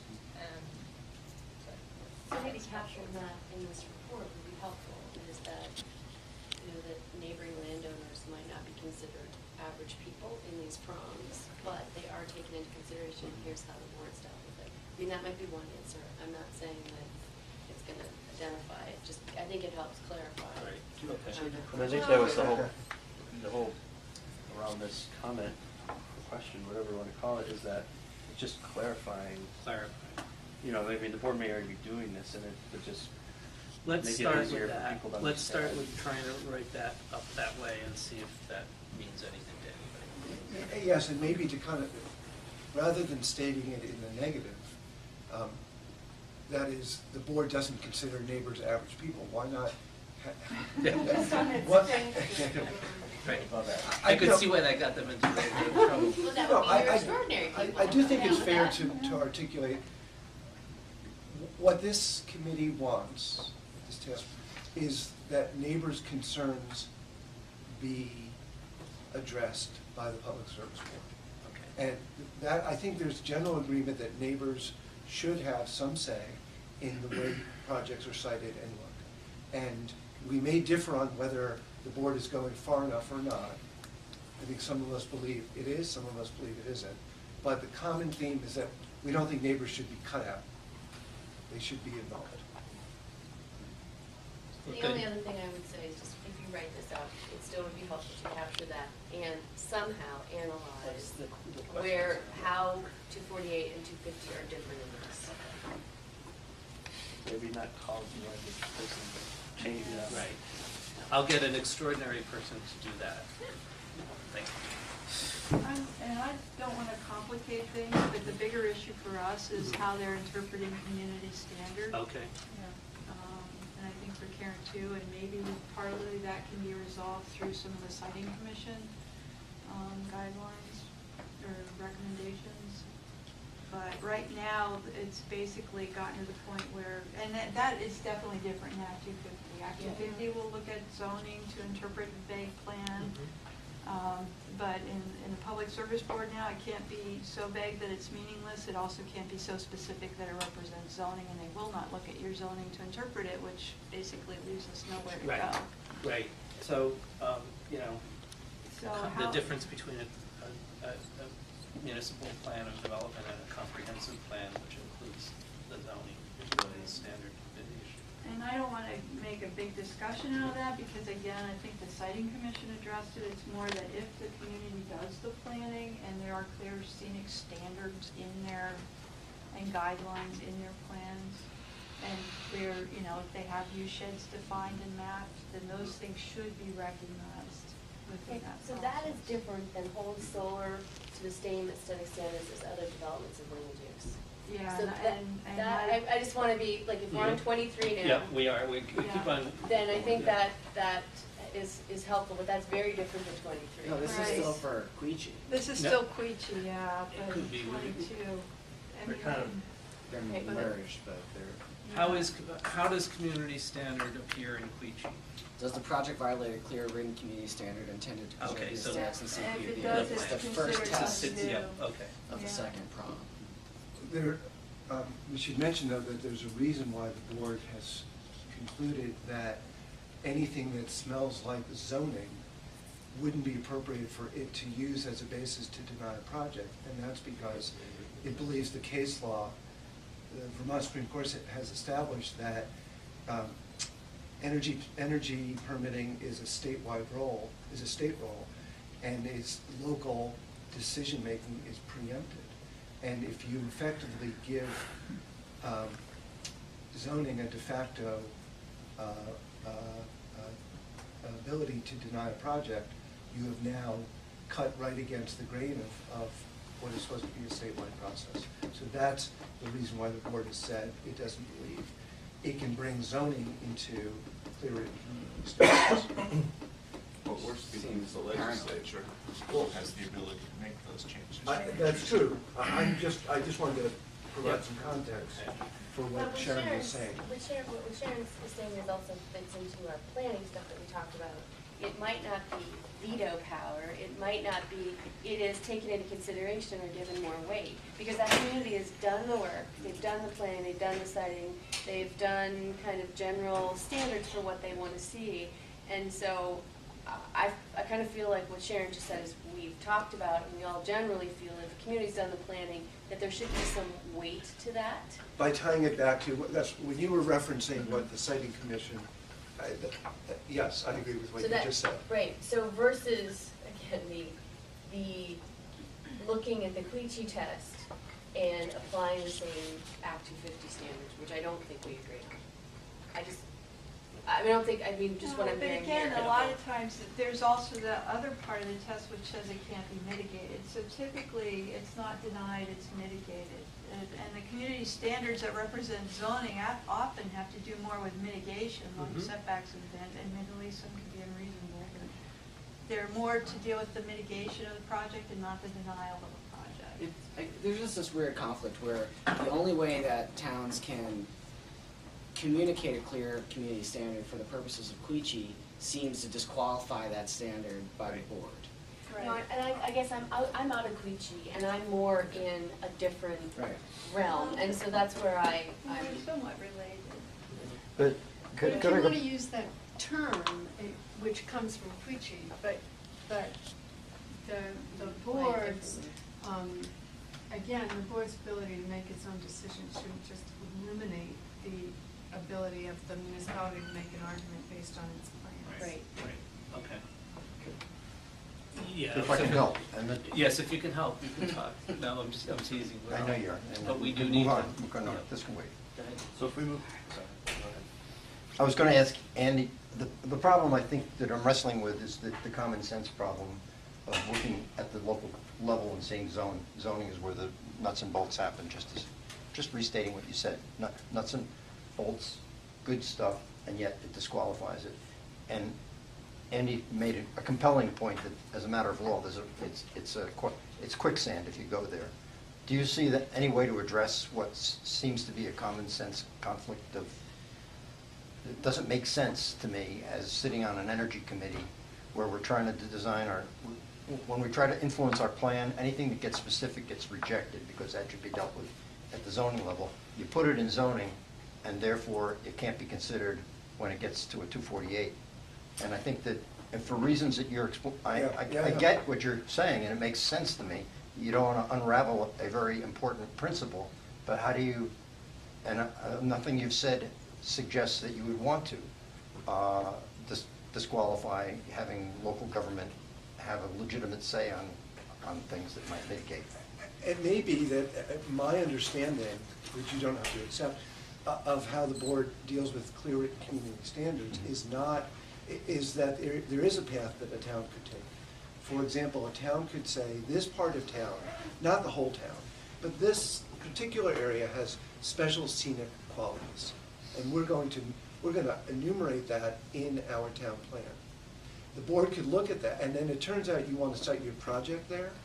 The board is going to look at the fact that you're in the very place that the town has identified And the board, I don't believe, is going to say, reject out of hand. In fact, they're gonna say, that's exactly what we wanted you to do.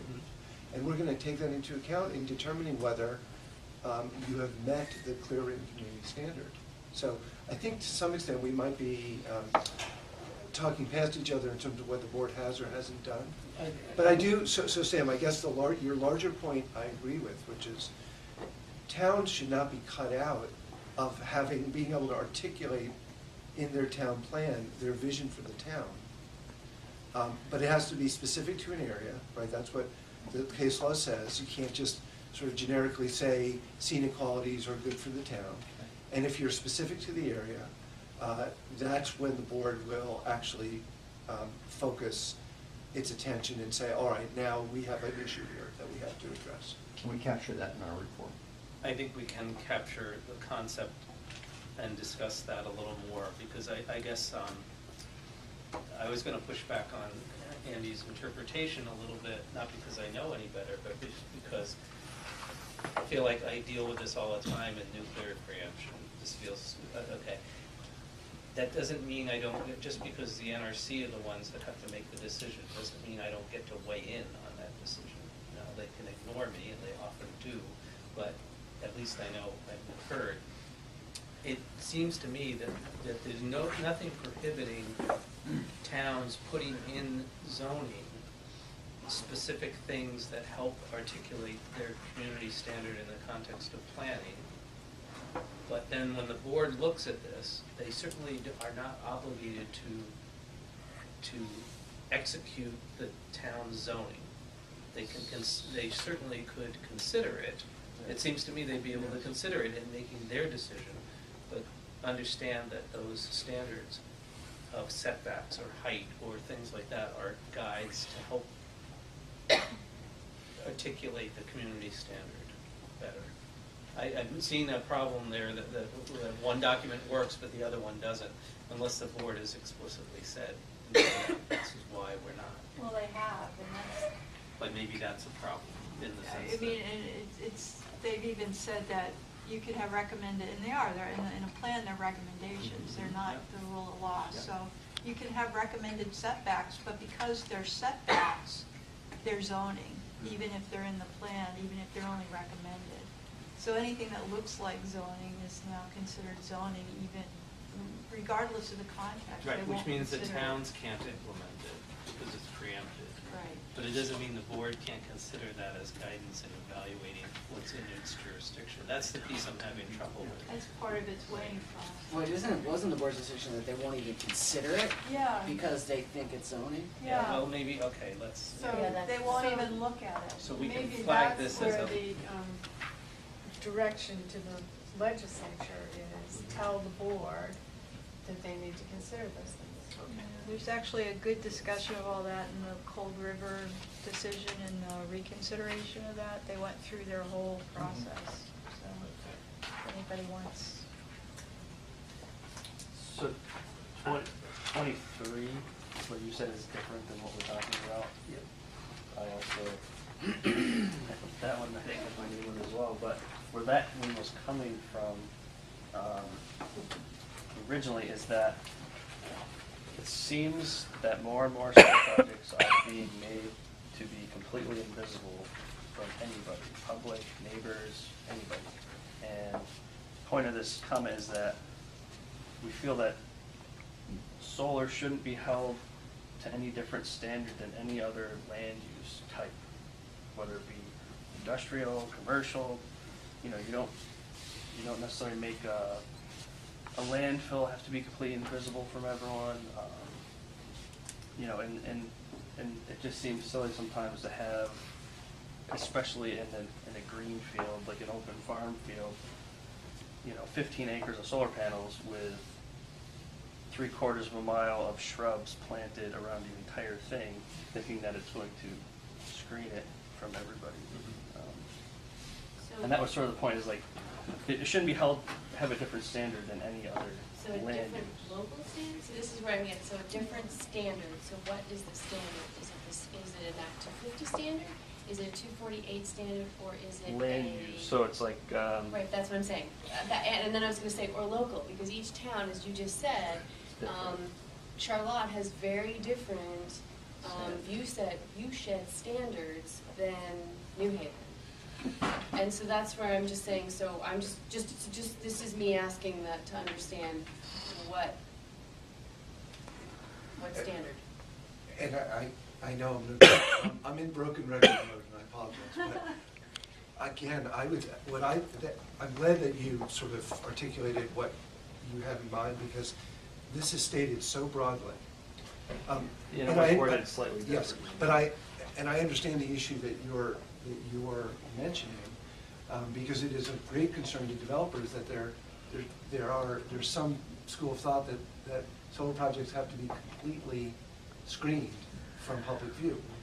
Haven't we addressed this in last year's Act 56? It does two things: setbacks, and it allows towns to pass screening requirements that are not, the screening requirements are not 100% you can't see. They are to harmonize the project with its surroundings.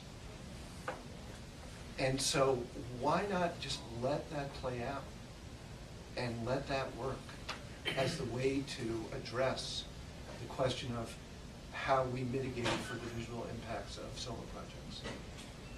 So I'd like to address that, because honestly, I think the legislature did a very, very poor job last year in creating screening standards by tying them to all commercial screening standards. They really put the municipalities in a position where, one, you can't do setbacks. We've done setbacks for you. You can't. They took away all the tools that they have for controlling other types of commercial development, but they said, but you can screen them if you can do the same as everything else. I really think they tied one hand behind the municipalities' back. Can I comment on that for a Yes. second? They actually said that they could do more stringent setbacks than what they proposed if it was consistent with the class. The board can. The board can, right? Which Town means in order can't. to figure that out, they'd have to look at zoning in order to see The how that concern, worked, right? but am I correct? The concern there was that it wouldn't be fair if solar projects were held to a more stringent standard, and that's why the legislature said you can't hold solar to screening requirements that are more stringent than what you're applying to other commercial development. That was the genesis of the idea. And maybe you're right, in practice, it's. It presumes that all commercial development screening standards are the same. Or that you have- Typically, they're context They have sensitive and they're use sensitive, so you may have different screening standards for different types of commercial development. Right. So it makes it, as Adam said, the way it was written, it really ties communities' hands into being able to not really do anything that's context or use specific. So I do think we can agree and say that, I agree with Dexter, that they don't have to be invisible, but there have to be some, towns need to be able to create some reasonable screening mechanisms for them. And the setbacks are very important, and the ones that the legislature set. I think if we looked at a number of projects that we said, these guys did a really good job, I can almost guarantee you in most cases the setbacks would exceed those that the legislature set. Does anybody know where those setbacks came from? I've asked a lot, it's nothing that we recommended. The last day of the session. Yeah. Have you ever been at any last day of a session, right? Yeah, and I always, Yeah. and that's usually It's what. like, you say 5, you say 750, I'm gonna give you 600, Yeah. off you Yeah. go. Let's go to the next I would rather have either the department or the towns or somebody come up with guidelines, and actually Gene Vissering and the landscape architects have, and even David Raphael in his presentation Yeah. said, there are ways to beef up our landscaping and screening requirements that are specific to solar or specific to energy development that I think would make a lot more sense than saying we're gonna have a statewide setback. Okay, let me ask a devil's advocate question for a second. What is wrong with saying to a town that you can't require setbacks of energy projects greater than what you are setting for other projects in that zoning district, be it a residence with a 20-foot setback from the front yard and 5 feet from the right side, or a commercial development where there's a 100-foot setback on a minimum parcel size of 5 acres. I don't know, I'm making this up, but in each, wouldn't that drive appropriately sized solar projects to appropriate zones as well? Wouldn't that help with that? And then you'd eliminate the discrimination issue associated with an energy project being treated then differently than another development. Yeah, I guess I would have a problem with a height limitation for solar of 10 feet. And in the rest of the zone, you could have, 3-story buildings. That doesn't make sense to me. Or that the 3-story building needs to include the solar on top of the roof, which would be discouraging, So I'm just trying to get a sense of what is the issue here that, and I recognize we don't have that system that I just described, but what would be a problem from the town standpoint of saying, you can do, I'm taking Act 56 a little further. If you took Act 56 and said, if the board finds that the town setbacks are reasonable for the district in which this is being located, they shall accommodate the local setback standards if they're not different. If we went there, would towns be okay with being able to use the setback standards in a fair way applicable across the whole district? So my answer to that would be, it's better than what they currently have, right? It's better than the whole statewide setbacks if they could use their existing district setbacks per se. But my answer to you would be mass and scale and purpose. So a lot of other commercial development wants to be seen in a lot of cases. So the purpose is different. Most of it, not all of it, but most of it is not of the same mass and or scale of a lot of these solar developments.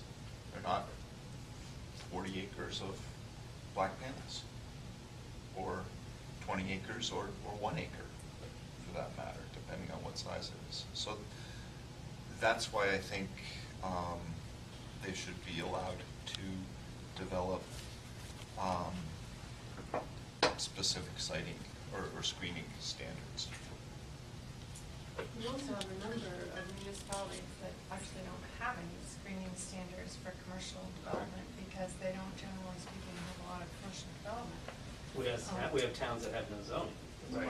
Well, you've got those guys are on their own, but where you have those kinds of regulations, you frequently don't have commercial, particularly in this more rural communities, which is where these systems are going.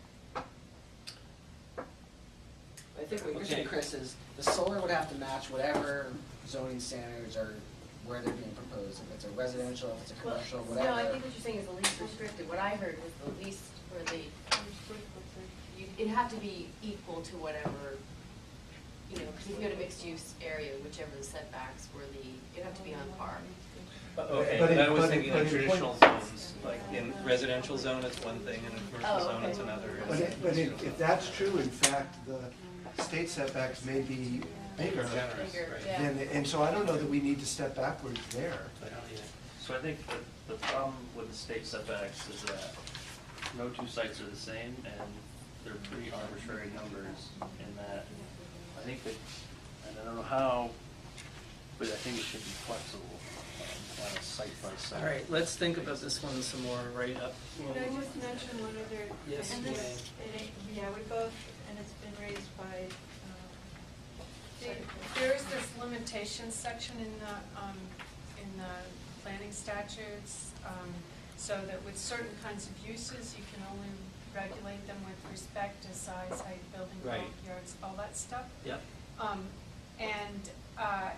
None of those items are specified, it doesn't say setbacks of no more than 50 feet or something like that. Yep. So you might just want to look at section 4413 again and see if there's anything that's useful, helpful, or And Do you want- energy facilities used to be under that Yeah, section. they were under there. And the other is that you can regulate them to the extent it doesn't preclude them.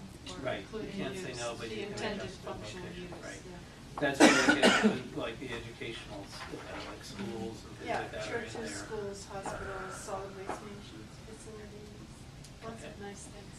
Something to work on. I'm afraid we have to keep going. If I don't see like immediate consensus on Okay. like this is a No, good we idea. gotta move on, yeah. I gotta keep going and we can come back to this, I apologize. All I right. guess in that sense, we won't be taking bathroom breaks. You know what, I was gonna suggest we do that at 2:30, but I think we've gone by there, right? It's Yeah. 3:50. Right by. Yeah. Do you wanna, I wouldn't mind need a 5-minute break? Okay. Okay, we're coming back and talk about 24. We'll come back. I'm gonna zip through that one, was mine. I can go quick. I think for each of these proposals, explain it a little and talk about the pros and cons a little bit, even if we reach no agreement on them. So that's the concept, but I think I'm gonna have to speed us along just to see with those items that we do have consensus on, like, mention that what the item is, have the person who suggested it briefly describe it if it needs clarification, and just see around the room people's desire, like, yeah, that would be good, or no, that wouldn't be, so I can get a sense of where to go with it. Is that okay for people? Because otherwise we will not get through this list today, and we really need to. And I also want to give time for, let me just see if, are there members of the public that would like to say something today? None? No? Okay, we can certainly accommodate that. In fact, if you have any answers to the questions you had, that would be great. Great, excellent, good, that's great. So I'll make sure to accommodate that, but I think we do need to get through this list, otherwise we won't be able to write up the next kind of set. So, starting with that, 24, which I think was mine. I also, Did you also have this? So in my thinking on this was, not necessarily for a formal, okay, this issue comes to my attention because I hear there are CPGs that get approved with conditions and then the conditions are not necessarily followed by the developer. The board acts like a court. They just make a decision and they count on other people to come and tell them if something's gone awry, and we don't have anybody to go tell them something's awry. So I was thinking, is there a way to at least open a channel and a way for towns to engage on post-construction CPG review? Like, they met these conditions, they're not meeting these conditions, and have a formal way of either working with us to get the board to pay attention to it, or going to the board directly, or getting some money to do that if they need it. Like, seems to me a perfect place for build-back authority, where if you were not in compliance with your CPG and a town needed to follow up, they could tell us, we could pay them for their time in getting before the board and getting that answer done, and that provides the right incentives. You have other thoughts on this? Or? no, so I just wanted to, so my comments were in the green, but I saw the Rev's comment about not supporting a post-construction aesthetic review, and I don't think that was the intention of. Yeah, no, Right. I'm really happy. I don't think it that was. clarified. I don't think it was mine, and now it doesn't sound like it was yours. So either, it was more that. That's just the way we wrote it up. Which was Yeah, it was more that when we do a mitigation plan. Yes. There's no check as to whether they put in shrubs that are 8 inches tall, or the 5 foot or how many they put in, or So did it's they, just to check to see if conditions are met. It's a. the way that it was approved. It's a Yeah, post-construction compliance review, Yes. and I'm 100% on, projects should meet the CPG compliance, Yeah. and they should maintain their plantings over the life of the project, so we don't have any issue with that. How do you feel about the towns like assuming some role in this process for compliance? And how do you feel about the towns? with Well, I don't think the board or the department have the resources to go out and check on all the projects. No, I don't. So it is one way to address it. I mean, and you and your constituents drive by it every day. It seems like a perfect opportunity for them to say, hey, I'm not trying to undermine this project, but you said they would do. Because there could be also on the developer with photo documentation or something else as well. I don't know, It could be the person who, you know, like if I designed the planting plan, it's very easy for me to go out there and be like, okay, they got 16 red-stem dogwoods, exactly like we And specified. if you work for the developer, I'm just, Well, if but I I was just- if you work for the developer, I'm just, you So know. this came up with Jean Bissering, when she and I both did a site walk post-construction. For another reason, but we reviewed what was installed to date, and that was how this commented. So I don't know that they have the We resources. see it all the time, where our historic preservation folks live in the community and they drive by and they're like, that is not what we agreed to do, and then. Well, so I think we could start at the most basic level, which is, why not require a developer to, as post CPG compliant, to submit, certified by a landscape architect, documentation that they have complied with the CPG conditions. And that can be photo documentation, it could be whatever's appropriate, and that's your starting point. No reason to get more complicated until you identify that a problem exists. Thoughts? Well, the only thing I would say is there is some precedent for this with respect, if you look at the shoreline protection law, there's the Department of Environmental Conservation can delegate to a municipality authority to do enforcement oversight, whatever you want to call it. So they work with municipalities that are willing and have the capacity, which is, I think, really important versus just a blanket thing. And you do have people who are there who are watching, so. So maybe it's a two-layer. The first is you have to at least have some You kind have of to certification. I mean, the developer needs to certify and send whatever document, and for those communities that are interested in or have the capacity. Other thoughts? To monitor. Just go ahead, Nate. Well, I don't understand the monitoring part, so I understand, get someone to say, So, yep, well, they did it if as it's supposed to. shoreline, it's a little different than, well, maybe not, Yeah. than a solar project, but you would just, the local government would, give delegation of the authority to make sure that, plantings are done according to. Well, the second part is that for the life of the project, so if Yeah. all the planting material you put in dies Right. 5 years after it's installed, who is enforcing, because it's usually written that they need to maintain and replace dead or dying material for the life of the project. But who's checking that? And the reason I Who's kind of like the responsible? delegation piece of this, just in terms of, I'm looking for ways to give towns more input into the areas that they're concerned about. And one I've heard about is this, which is, let's say, just mowing twice a year, not occurring. So you've got, it looks scrubby and a bunch of stuff.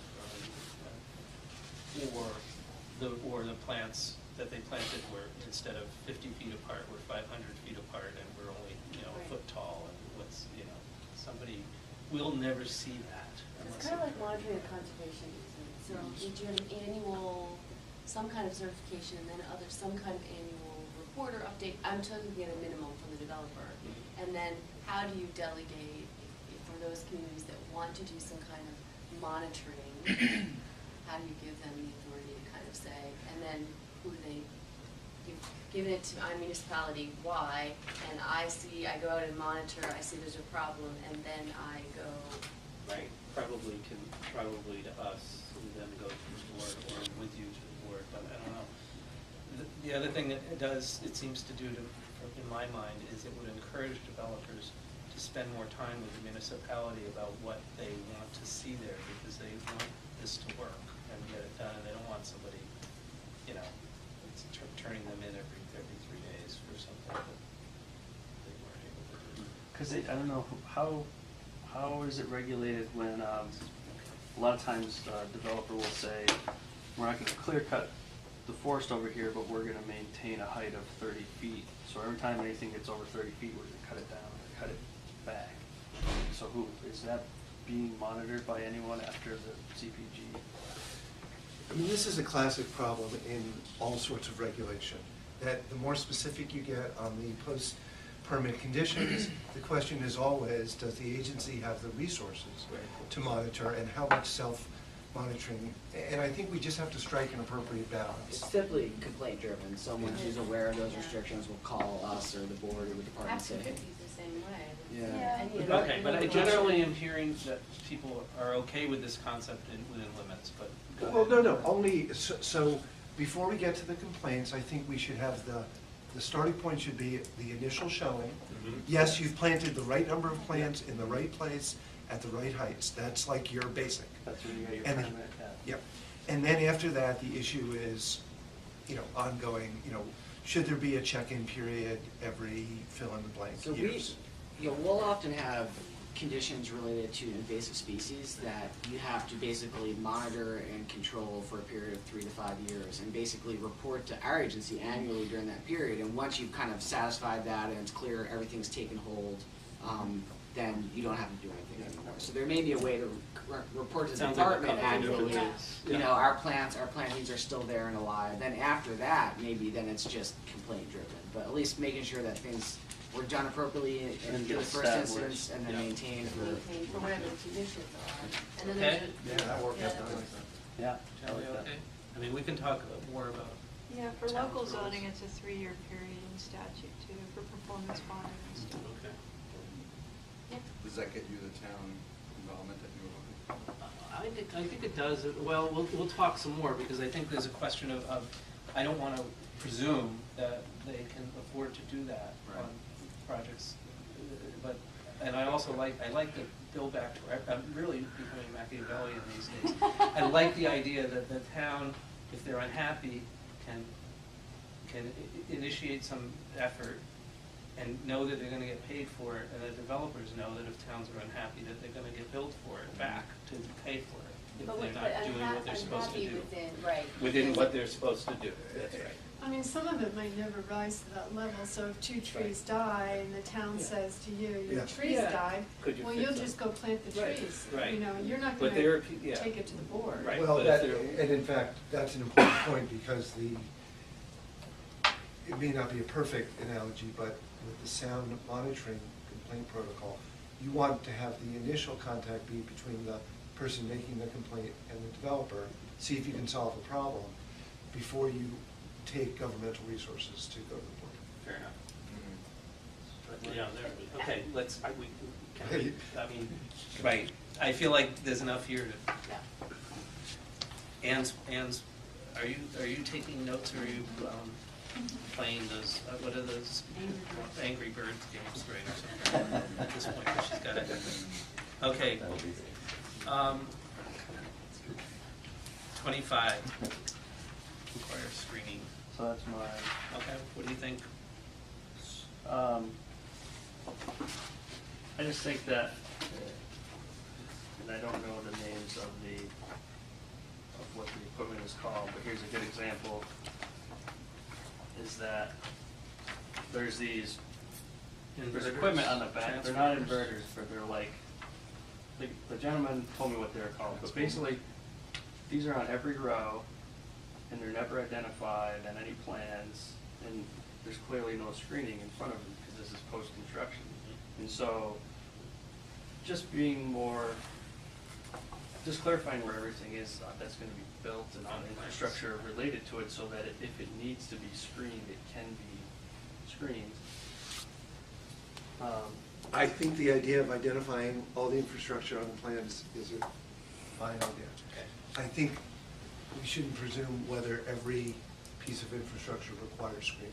I think that's No, gotta be that's it. also, I think, correct, but you won't know if you want it to be screened if you don't see it. I mean, for all the larger projects, Or if this it's is, invisible, it doesn't. this should be done as a matter of course. Yep.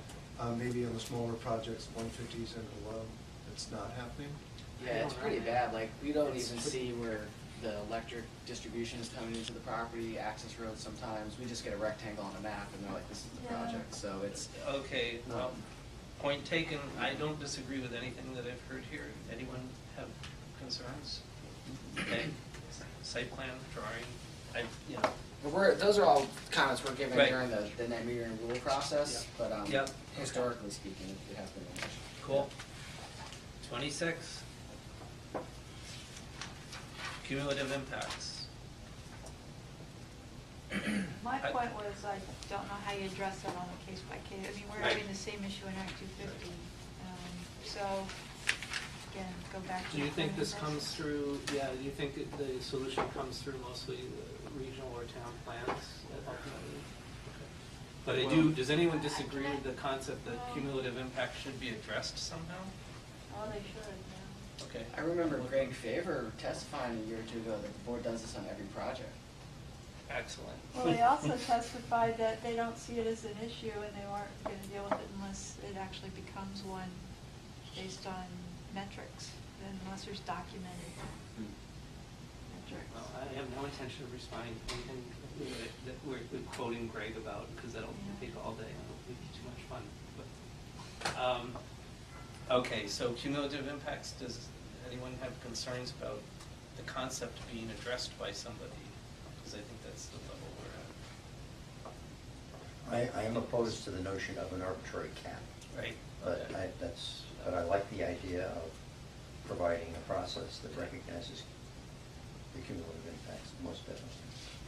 And I don't know if, most of the comments are around aesthetics, but I don't know if that would be the key issue. Right, no, I think I think it's about the grid, I think it's about aesthetics, I think it's about use of farmland, use of, and on the other side, archaeological resources, and completely on the other side, use of industrial parks, right? I Right, mean, yeah, if exactly. you've invested millions of dollars in infrastructure, roads, power, water, sewer into an industrial park, and they put solar on it, you're only using one of those 4 investments. So. That was a good comment. I read that in someone's comment. I never looked at it in that way, but it made a lot of sense. Other, so it's going to actually be precious for other types of development. For the grid, the grid will be self-limiting, I think, in the grid.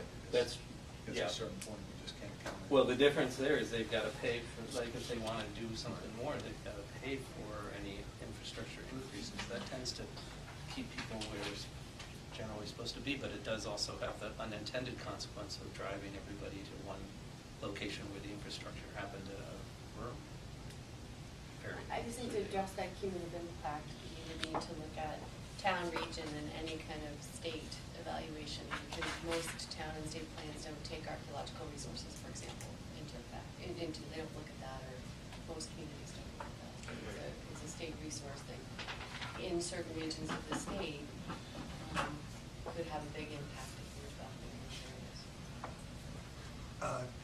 Chris, my comment would be, it's not clear to me what, whether the notion is that an individual project developer would be required to produce some kind of analysis of cumulative impact on any or all of the issues that have just been mentioned. But I think if that were the case, I'm not sure that would be fair or really within their ability to do that. Right. So I don't know where. I have not heard of a solution being recommended here yet, or how it would occur, just the concept that, yes, it should be addressed by somebody somehow. But I think that what we should look at, because I think that transportation had this with the last one in type problems, right, where somebody has to put in three turn signals and a turn lane because they were the ones that took things over the edge and the other developers didn't do anything. It seems to me AOT has addressed that somehow with a fair share concept. Right, but they have standards in planning as to what they're, right, so it's traffic and safety that they're doing, and so cumulative impacts. Of what? I'm doing, of what? I'm Yes. going back to mine.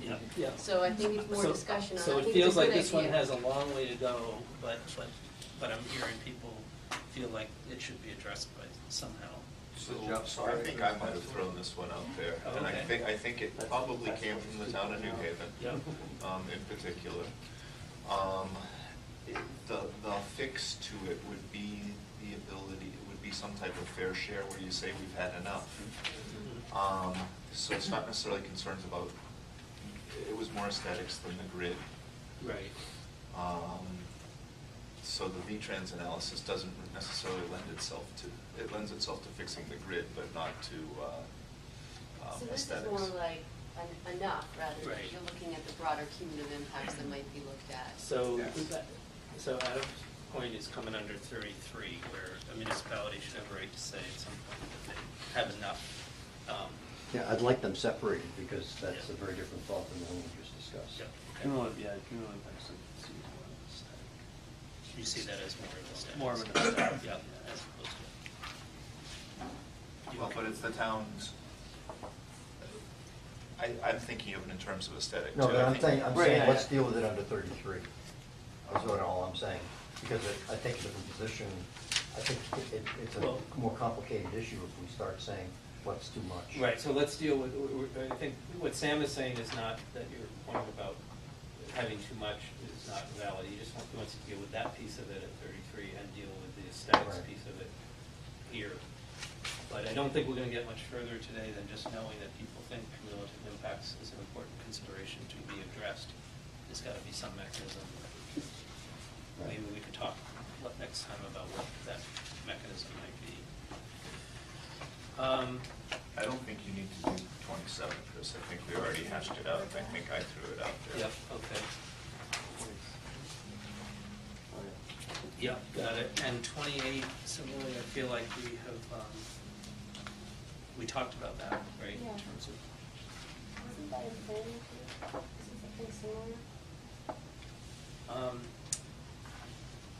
But anyway. yeah, that's, I'm sorry.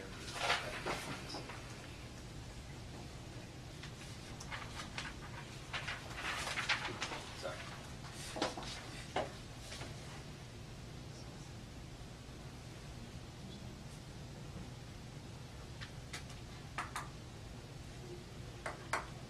Thanks. Sorry. Okay. Can somebody repeat what they said, just when the phone was ringing? We talked about 28, so we're on 29. Okay, I think we did talk about it. 29, thank you. So I think this was mine as well, and basically what I'm saying, it goes to the discussion we had with Diane earlier and A&R's concerns about, is it appropriate to use farmland that's more marginal because it was once wetlands, and is it beneficial to put that back into the use of, or use it for solar? And what I'm trying to say here is it's the functional significance, it's probably gonna, should govern, what, does it get us down the road and make that wetlands potentially better? You know, honestly, I think it does. Yeah. I think we should be allowed to use those marginal areas To Can I- develop solar? to develop solar. Can I make a recommendation then on this one, based on what we heard from Ag today? And that we, maybe the recommendation is that we continue to encourage Ag and A&R to work together toward trying to accommodate that, Yes. to improve both wetland quality and use of ag lands. A&R to work together toward trying to accommodate that, Yes. to improve both wetland quality and use of ag lands. And we've been doing some work on that, and I think we'll have more or less a proposal by the end of this week on that. Cool, then maybe we'll be able to review it next week and endorse it or something. Yeah.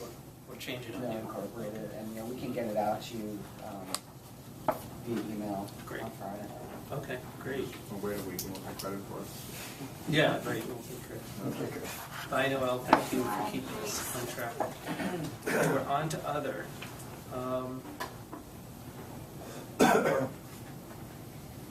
So number 30 is really this concept that, okay, a lot did happen in the last couple of years, and we're just starting to roll some of these things out. Give me time to work. Is that you? It is me, and Adam, I appreciate the constraints or the limitations that you've expressed about what was done last year. Notwithstanding that, it very well may be the case, though, that we see, from some people's perspectives, improvements to the siting of solar projects as a result of the statutory changes. So I'm not ready to say that we throw all that stuff out because it's imperfect. I think there is an opportunity here to see the effect of those provisions. And I just want to recognize that in our final report to the legislature. Is it possible to marry those two thoughts? It seems like it might be. Mary, what two thoughts? Your thought that, in fact, there were limitations, that it could have been done better.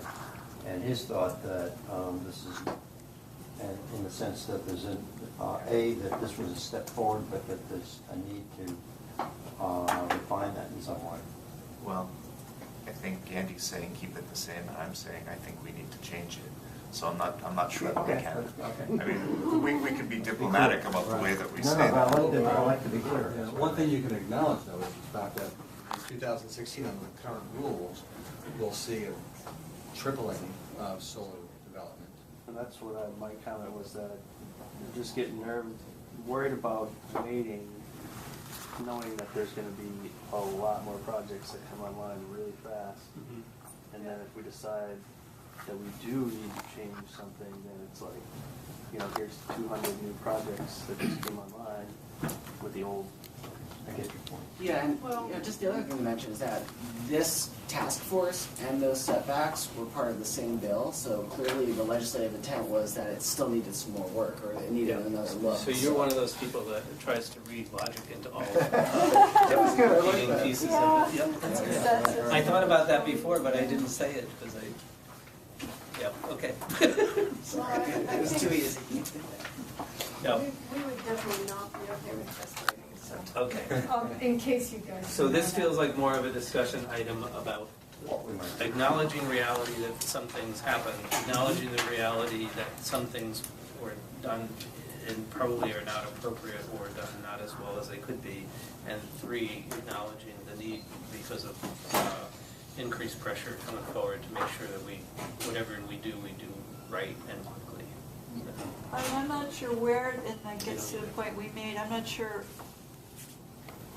how it fits in, but our point would be that we need guidance. Even for municipalities to develop screening, they need good guidance from either the department and or the regional planning commissions or private landscape architects. And I think that would help regardless of who actually implements it down the road, whether it's the board, the department, or the municipality. And I think that gets back to, again, some of Gene's recommendations and David Raphael's, that if we could just develop some really good guidance in this area that we could all borrow from or adopt.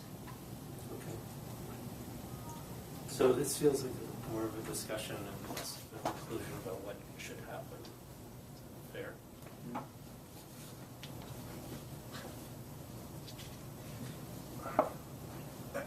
Again, it might simply be expressing that some members of the task force wanted to acknowledge that efforts were made last year and that those statutory changes have not really had a chance to work.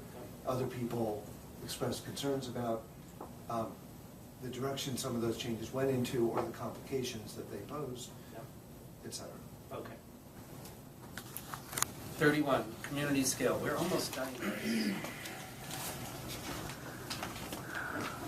31.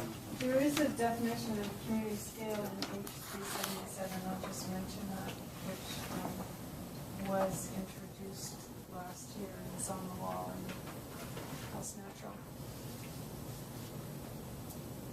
And You want me to say what it is? if it's quick, sure. I mean, if that will help us. It conforms to each of the following siting criteria established by the municipality, clear community standard intended to preserve aesthetics or scenic beauty, on attractive land not exceeding 1 acre, or if on a larger tract not consuming more than 1 acre of that tract, does not exceed a height of 100 feet or 20 feet above the adjacent tree canopy, whichever is greater, has a capacity greater than 50 kilowatts and not more than 500 kilowatts, and will make the electricity it generates available to serve structures in the surrounding area. That's what that particular. Do I interpret that as meaning it was not meant to apply to anything less than 50 kilowatts? Interesting. Well, that's the way it's written. Just trying to understand it. Because you could imagine, right, you could imagine a 40 kilowatt is going to serve multiple houses. And be on more than one acre? Not quite, no, okay. 150 kilowatts. Okay. Well, we kind of talked about community scale before, and that there's an issue there. There's the proposed rule radius that they're. Right, the 10 miles with respect to community projects. That's considered under community net metering. It's a different animal, but similar issue.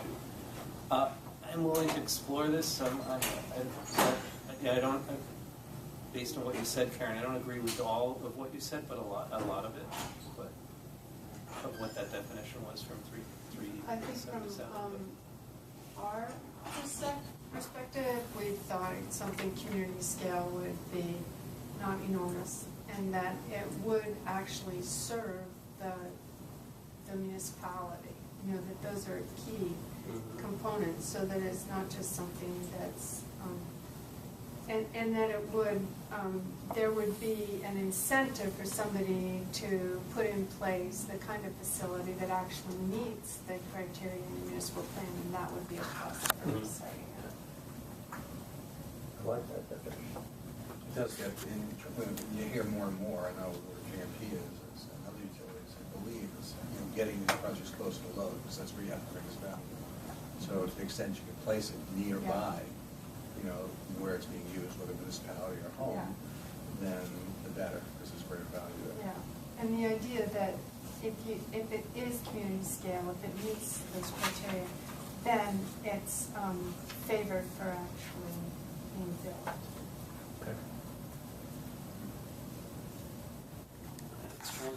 I'm not seeing. I like the last thought too, adding in there the notion that if you were to define it, that there'd be some rewards for. The board's kind of getting at that with the rule of with the 10 mile. Well, Matt did so much with the 10 miles, with the 2 cent for the 2 cents for citing practices. But there's more that could be done there. It's true. So you're getting a higher value if you put it on built surfaces or rooftop. That gets you to your local community, and that's where you get the higher incentive. Okay. 32, move towards self-generation net zero and building codes, and my initials are next to that one, unfortunately. I think all I was thinking was that I thought that in particular for commercial buildings, they ought to be being required to do solar on rooftops as part of that. Now, the building codes that we adopted last year said they have to be solar ready if they're going through Act 250. There's a couple of bills in. And that was really it. I don't know, the net zero thing wasn't my, I don't remember that piece, but maybe somebody else has got that. Not a requirement necessarily, but I'd love if we could include language in there that expands this to further to talk about microgrids and how we use infrastructure and local generation, and now and ultimately battery storage to create the more resilient microgrids. I just think maybe we should remove the net zero part of it. I think that's a pretty, depending on what that building is being used for, that's a very high bar. If it's a manufacturing facility or a food distribution center that has refrigerators and all that stuff, I think it could be a hard goal to achieve. Yeah, I'm okay with that. I think in the context of writing this up, I was thinking about building stuff that may have come from our building codes, trying to move there. But I think in the context of this, and someone put, maybe it was Andy, not sure what this means, especially when we're talking about citing. I agree. This concept of, I think it's more about the microgrids and things written that way than it is about, the Act 250 component of trying to get a building to link up with the 248 pieces. So I don't know if there's a recommendation here. Again, I think the more we can start talking about that, the more we'll see the snowball. It might be good to have some, it's actually a much bigger idea than the specific recommendation, and it probably belongs in the introduction to the whole thing in some ways. It's sort of speaking to the broader context of what solar that we're trying to cite fits within. And that, that while it has aesthetic impacts that are community-based, it also has these other things that and that we're wrestling with that and trying to balance these different values. And that there are specific actions here that go in that direction. I mean, that is the future. So could your net zero have meant basically cost to developer of making the building solar ready because you're putting incentives to have your roof solar ready? or No, something like definitely that? not, because I No? wasn't willing to pay for that, actually. At least in my head, it wasn't right. There is a bill ensuring that roofs in new construction are solar ready. Yeah. It's 236. Yep. Good. There's a couple, there's a large building bill too. All right, I think that let's draft it up in the concept of the discussion about the role of microgrids and everybody contributing to it. So that brings us to 33, saving best for last, Adam. That is the last one. Yeah. Or Karen, I guess this was your initial one. We like this. I know, I'm sure you do.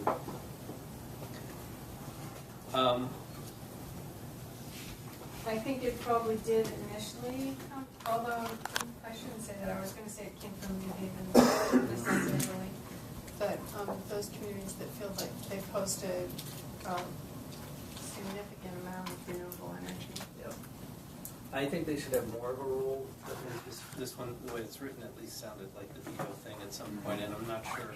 I agree with some of the comments here about, well, how much is too much of what? Are we expecting every population to take care of itself? Or are there places, we've talked about this earlier, where there are places where resources are better for one thing, where maybe a population is lower, and there's a city center somewhere that's better for something else. I don't know. So but I support it in concept in terms of more role, but not to the point where there's a quota. Does the cumulative conversation have an earlier about this? It helps. Because isn't that what it's all about? So, there's some way that the board takes in consideration the fact that we've had lots of development.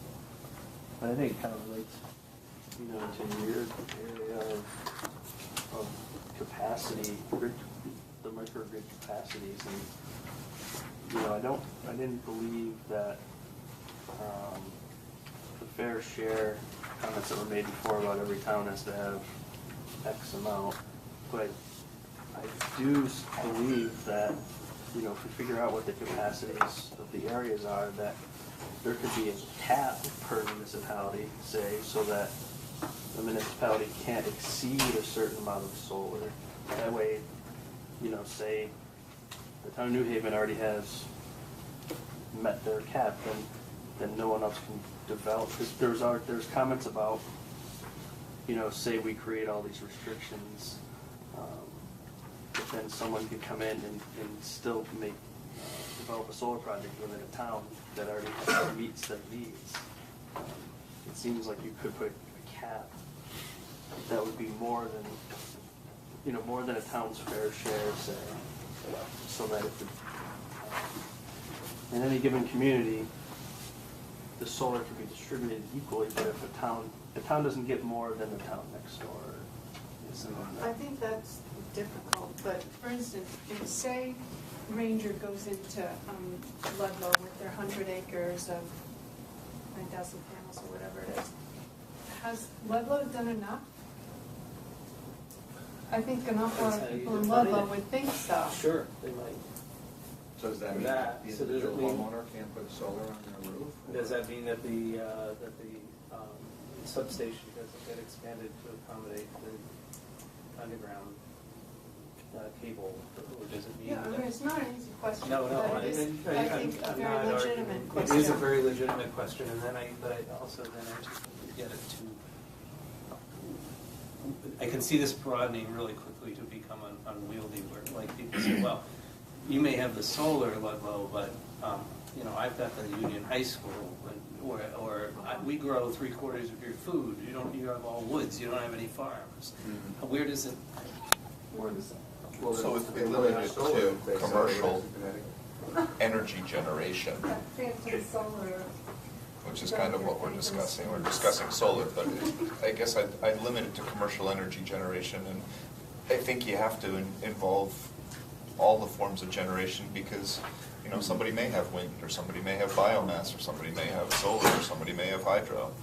and have the ability to make choices between those. Yep, I mean, I get it, I just I don't know what the answer to how much is enough is. One, the municipality having the ability to say they have enough.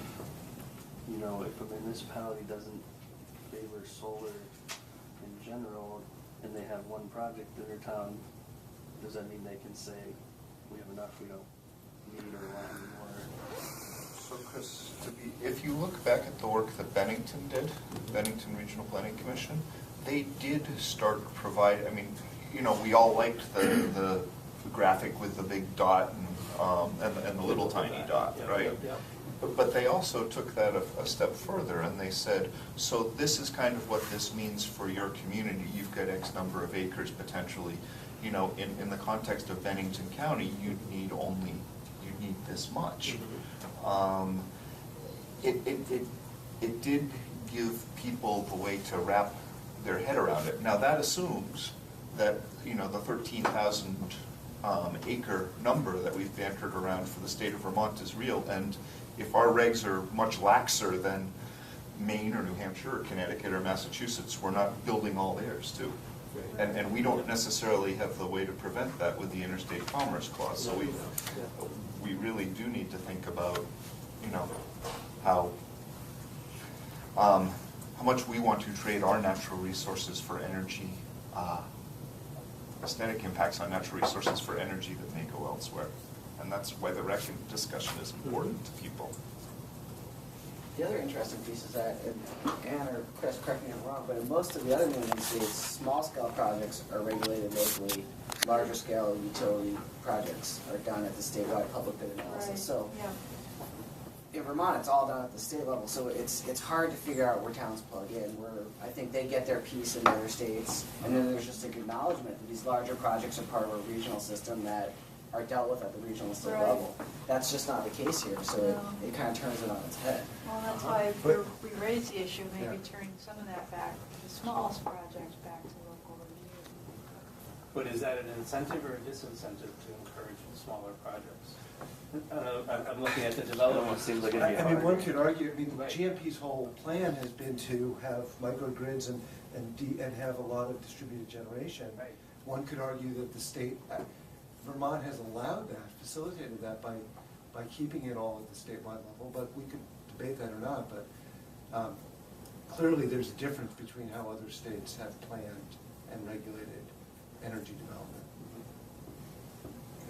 Size and location matters, right? So if we're talking about rooftop, who cares, right? Talking Yeah, about although that. there's some issues around that too, mainly with historic structures Right. and it's And the- very, very lot. The more I think about it, the harder I try to think, the underlying concept enough is sort of passes, it appeals to your common sense that some should be a fairness is it.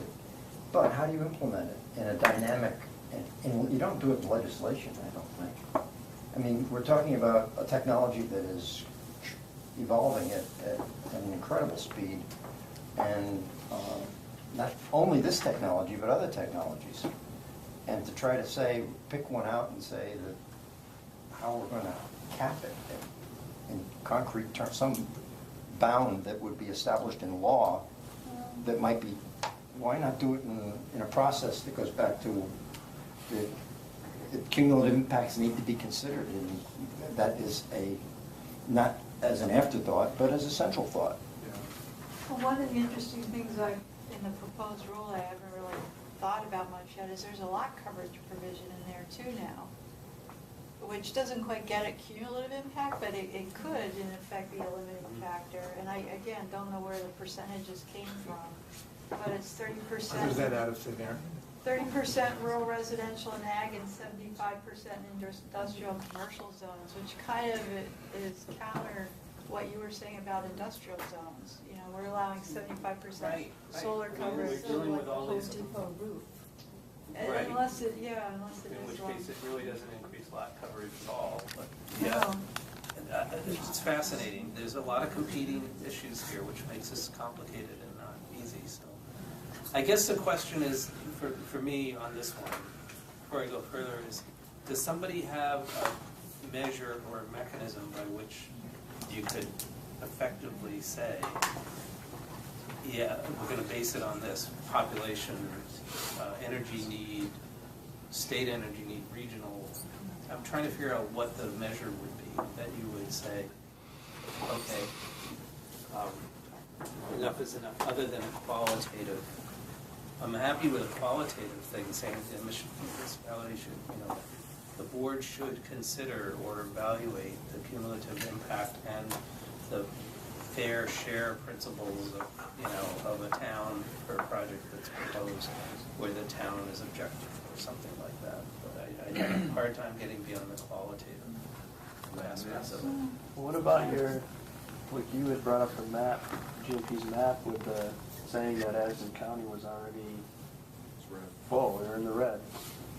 Well, they are unless they build, 3 more big box stores. Right. Or like a lot more right? people And move then, there. right, it can go that way, but yeah, the map is one other thing. At the local level, that's what you do. You plan for what capacity you have based on both the grid and your land use, and then you would define it through, and limit it through zoning, lot coverage, all the dimensional land use stuff that you use to regulate development.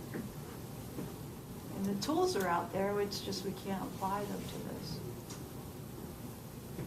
Anybody have thoughts on this one, other than just discussion purposes, or do they feel like we might be able to pull a recommendation out of this? Anne is going to use her magic to write something up that somehow threads the needle. Isn't that the answer? Okay. One thing I For think now. there might be real value in, it's less doing this, but being more articulate for communities about what the expected build out would be to meet our goals. Because I think people really don't know. We all are familiar with that 13,000 acre number and Right. how much more than is there now. I don't think a lot of communities are aware of that, and there's a lot of fear because it could be perceived as this never-ending thing. Yeah, I think that's true, and I think the solar one was our first attempt to do that because we had a pretty good handle on that. We don't have as good a handle on the wind or the amount of electricity needed for transportation or right? But I think we're headed in that direction, and there's better information. I think that there are those out there who would say we shouldn't be saying the 13,000 number because it scares people.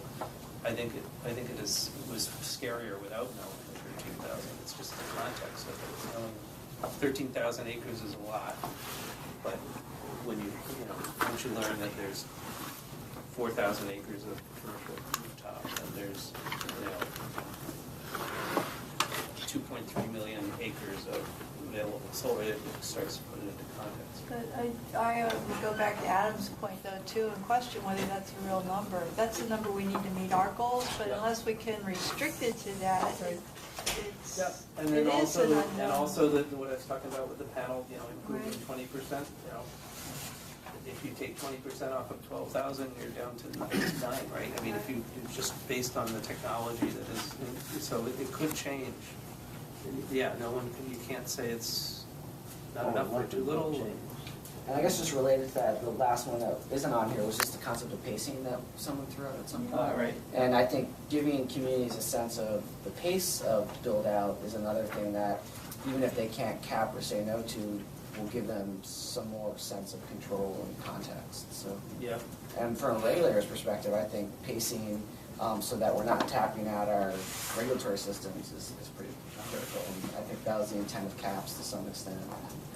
And I would add, as I said earlier, pacing it so we take advantage of new and changing technology. Right. We're not putting all our eggs in today's basket.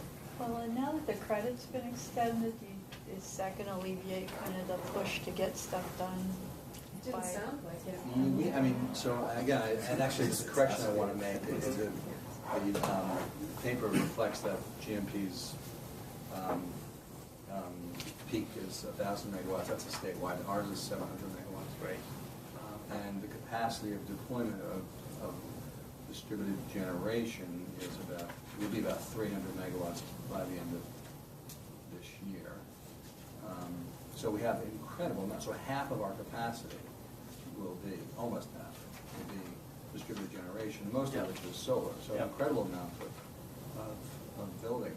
Most of that, though, is going to happen in 2016. I think we have about 100 megawatts of solar deployed as of today, and then another 150 to 200 and 200. I agree. I mean, I think your point, though, Sharon, is a lot of the pressure that came in the last, 4 weeks, month and a half, has been as a result of the fact that GMP was getting close to their cap, the 15% cap, and people were nervous about what was happening with the credits. Now that the credits have been resolved, and if we can find a structure that works financially and for planning purposes with the net metering rule, things should calm down a bit. Hopefully we get it into a pace and scope and size that is moving in the direction people want to see it go. Because unfortunately, as you know, the planning process is not. It's not as speedy as some we'd things, like, right? no. Yeah. So I'd like to, at this point, thank you all very much. As I said, we're going to hand out one comment that I want. Oh yes. I want to just ask that we go to the public comment now. This is we've been very patient, and we'll then come back and talk about next steps on this stuff. Okay. So right from here? Wherever you'd like. Right from here. Maybe I'll just sit right here so I'm not right even. That's okay. And I'll get to Lee, and I'm not going to say everything I had planned on saying. My first comments are as someone who sits on the Farm to Plate Farmland Access and Stewardship Working Group, and I think you've already received some comments. And on September 9th, Jeannie Illiver, who was here before, and Jeannie Elias, folks from the Public Advocate's Office, were invited to come and speak to us. And they started their presentation with, "It's not a level playing field."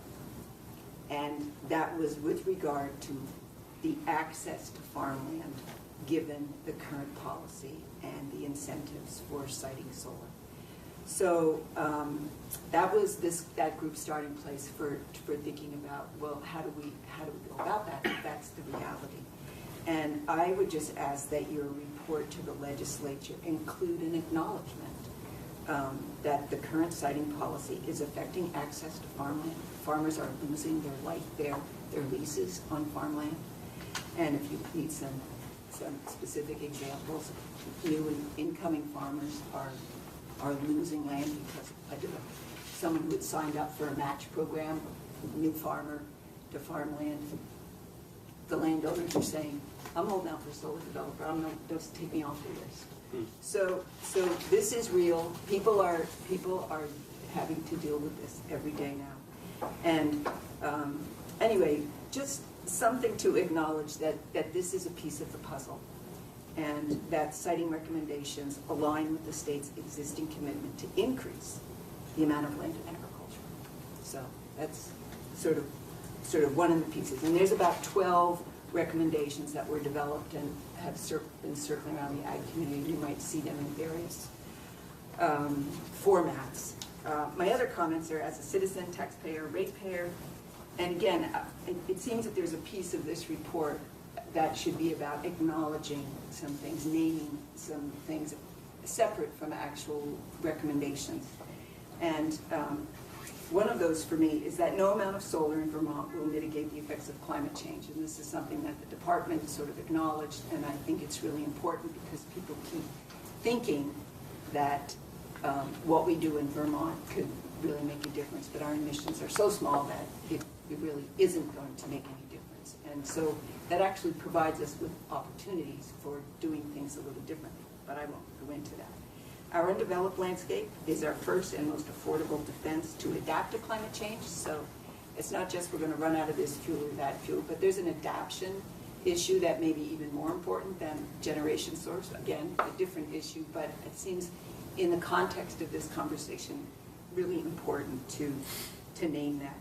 And the current system, ratepayers, the current permitting system, ratepayers are being forced to support projects that don't benefit them financially or environmentally, and to acknowledge that we have moved a lot of this to the free marketplace a public good being provided by the free market sector, and it creates complications. Current permitting and the incentives also fail to uphold the notion of shared risk and benefit that's supposed to guide public good policy, and it's penalizing those who can least afford it through their ratepayers, through their taxes. And again, let's just name what is the reality here.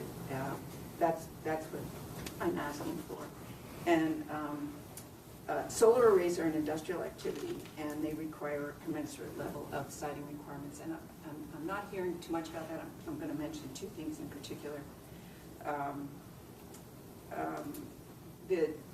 The distributed generation issue that you were talking about, and sort of where towns should have a say. I liked what Mr. Coster said about that maybe smaller projects should be regulated locally, because we in fact are changing the way a very important piece of our functioning infrastructure is being delivered. And to me, that begs the question of, should we look at how we actually are permitting these? And, okay, so that's it for just sort of, again, what I would call acknowledgement things. And that 4 recommendations, and I don't mean this to sound alarmist in any way, and I say that anybody I mentioned this to is go, whoa. So, there was a study done or completed in 2010 at the University of Texas. It was funded by a research grant from the U.S. Geological Service, and it determined that the runoff from solar panels contain toxins that leave that water undrinkable. And here in Vermont, we're talking about co-locating crop production and grazing of animals under solar panels. So the recommendation is we need more research. We need to do some soil testing. We need to do some bioassays.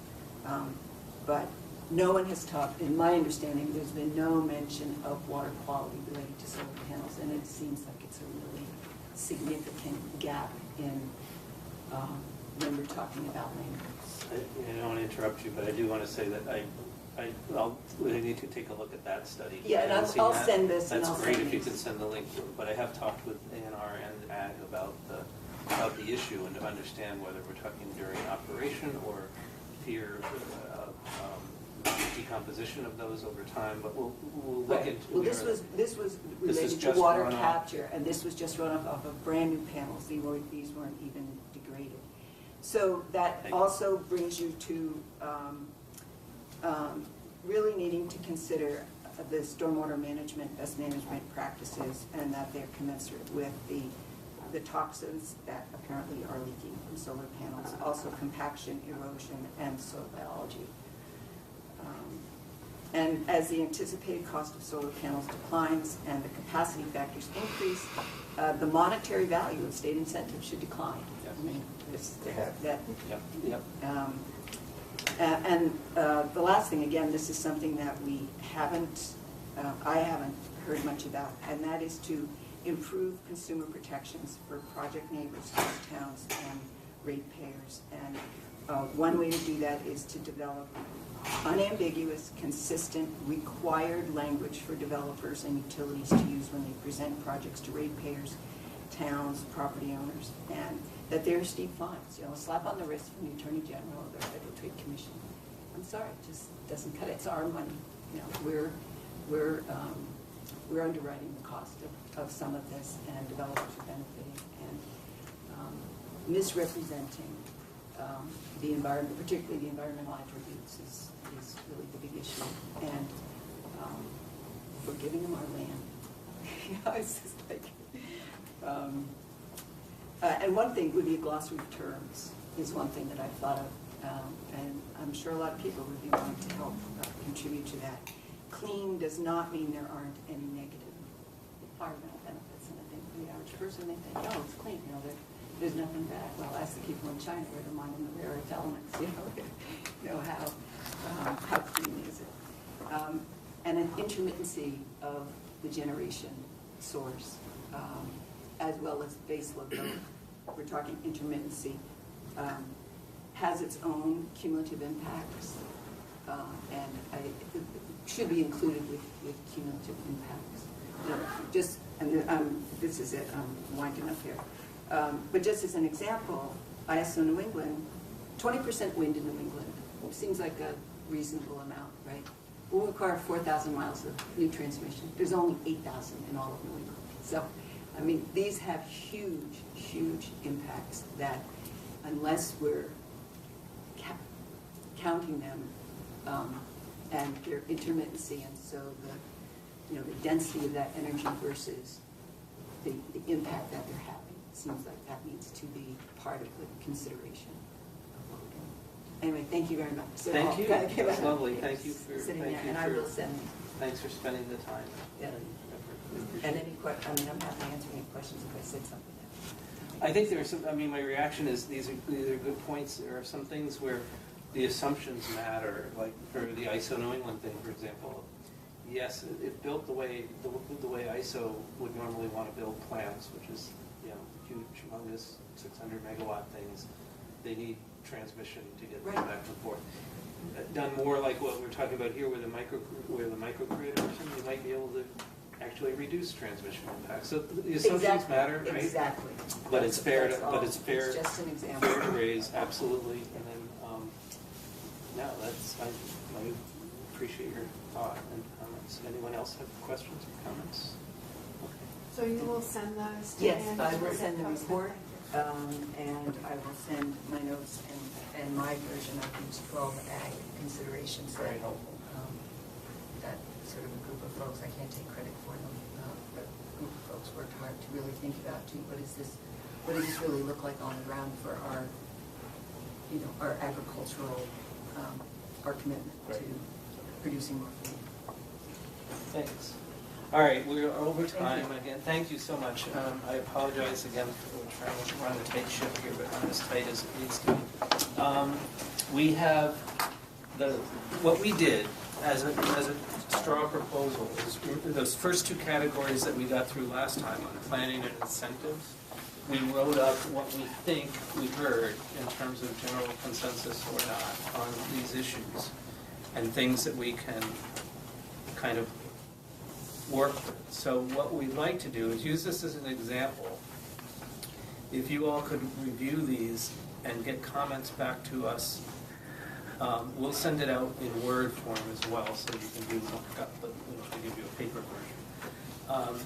If you could do it by Friday, we'll turn this around, have another write-up similar to this for the things we talked about today, comments that you provided for this by Friday, and we'll have this in one document that we can then next Tuesday walk through and talk about. And that's, then we have to decide how much of this after that we want to do iteratively by email or whatever to try and get a final report done. But does that sound like an okay process for people? And I realize it is Herculean for both what we're asking you to do and then what I'm asking my staff to do, but coming off the CEP, they have plenty of time. Can you just prompt us for what you want us to do in that email? I'm just going to repeat the task. Repeat what I said this time. Yeah, sure. We will do that. So I think that covers everything I want to do. John or Ann, did you guys feel like you need to add anything to this? Oh, actually, can I just say one thing? Of course. Does anything that's, we're Title 30 people, so anything that's, in the Chapter 117, Title 24, there's probably room for improvement, especially in these areas, so I appreciate your input there. Thank you. And I did find a reference to 500, it's under, it's specific to subdivision review, and it's under 4463. That's the distance from the town line where you have to notify. Chapter 24? Title 24, Title yeah. 24. It's weird, because it is only specific to subdivision. I need a motion to adjourn. So moved. Those of you getting up. Second. Fine, got it. Sign it to some two people. Thank you all very Thank you, much Chris. Thank you. again.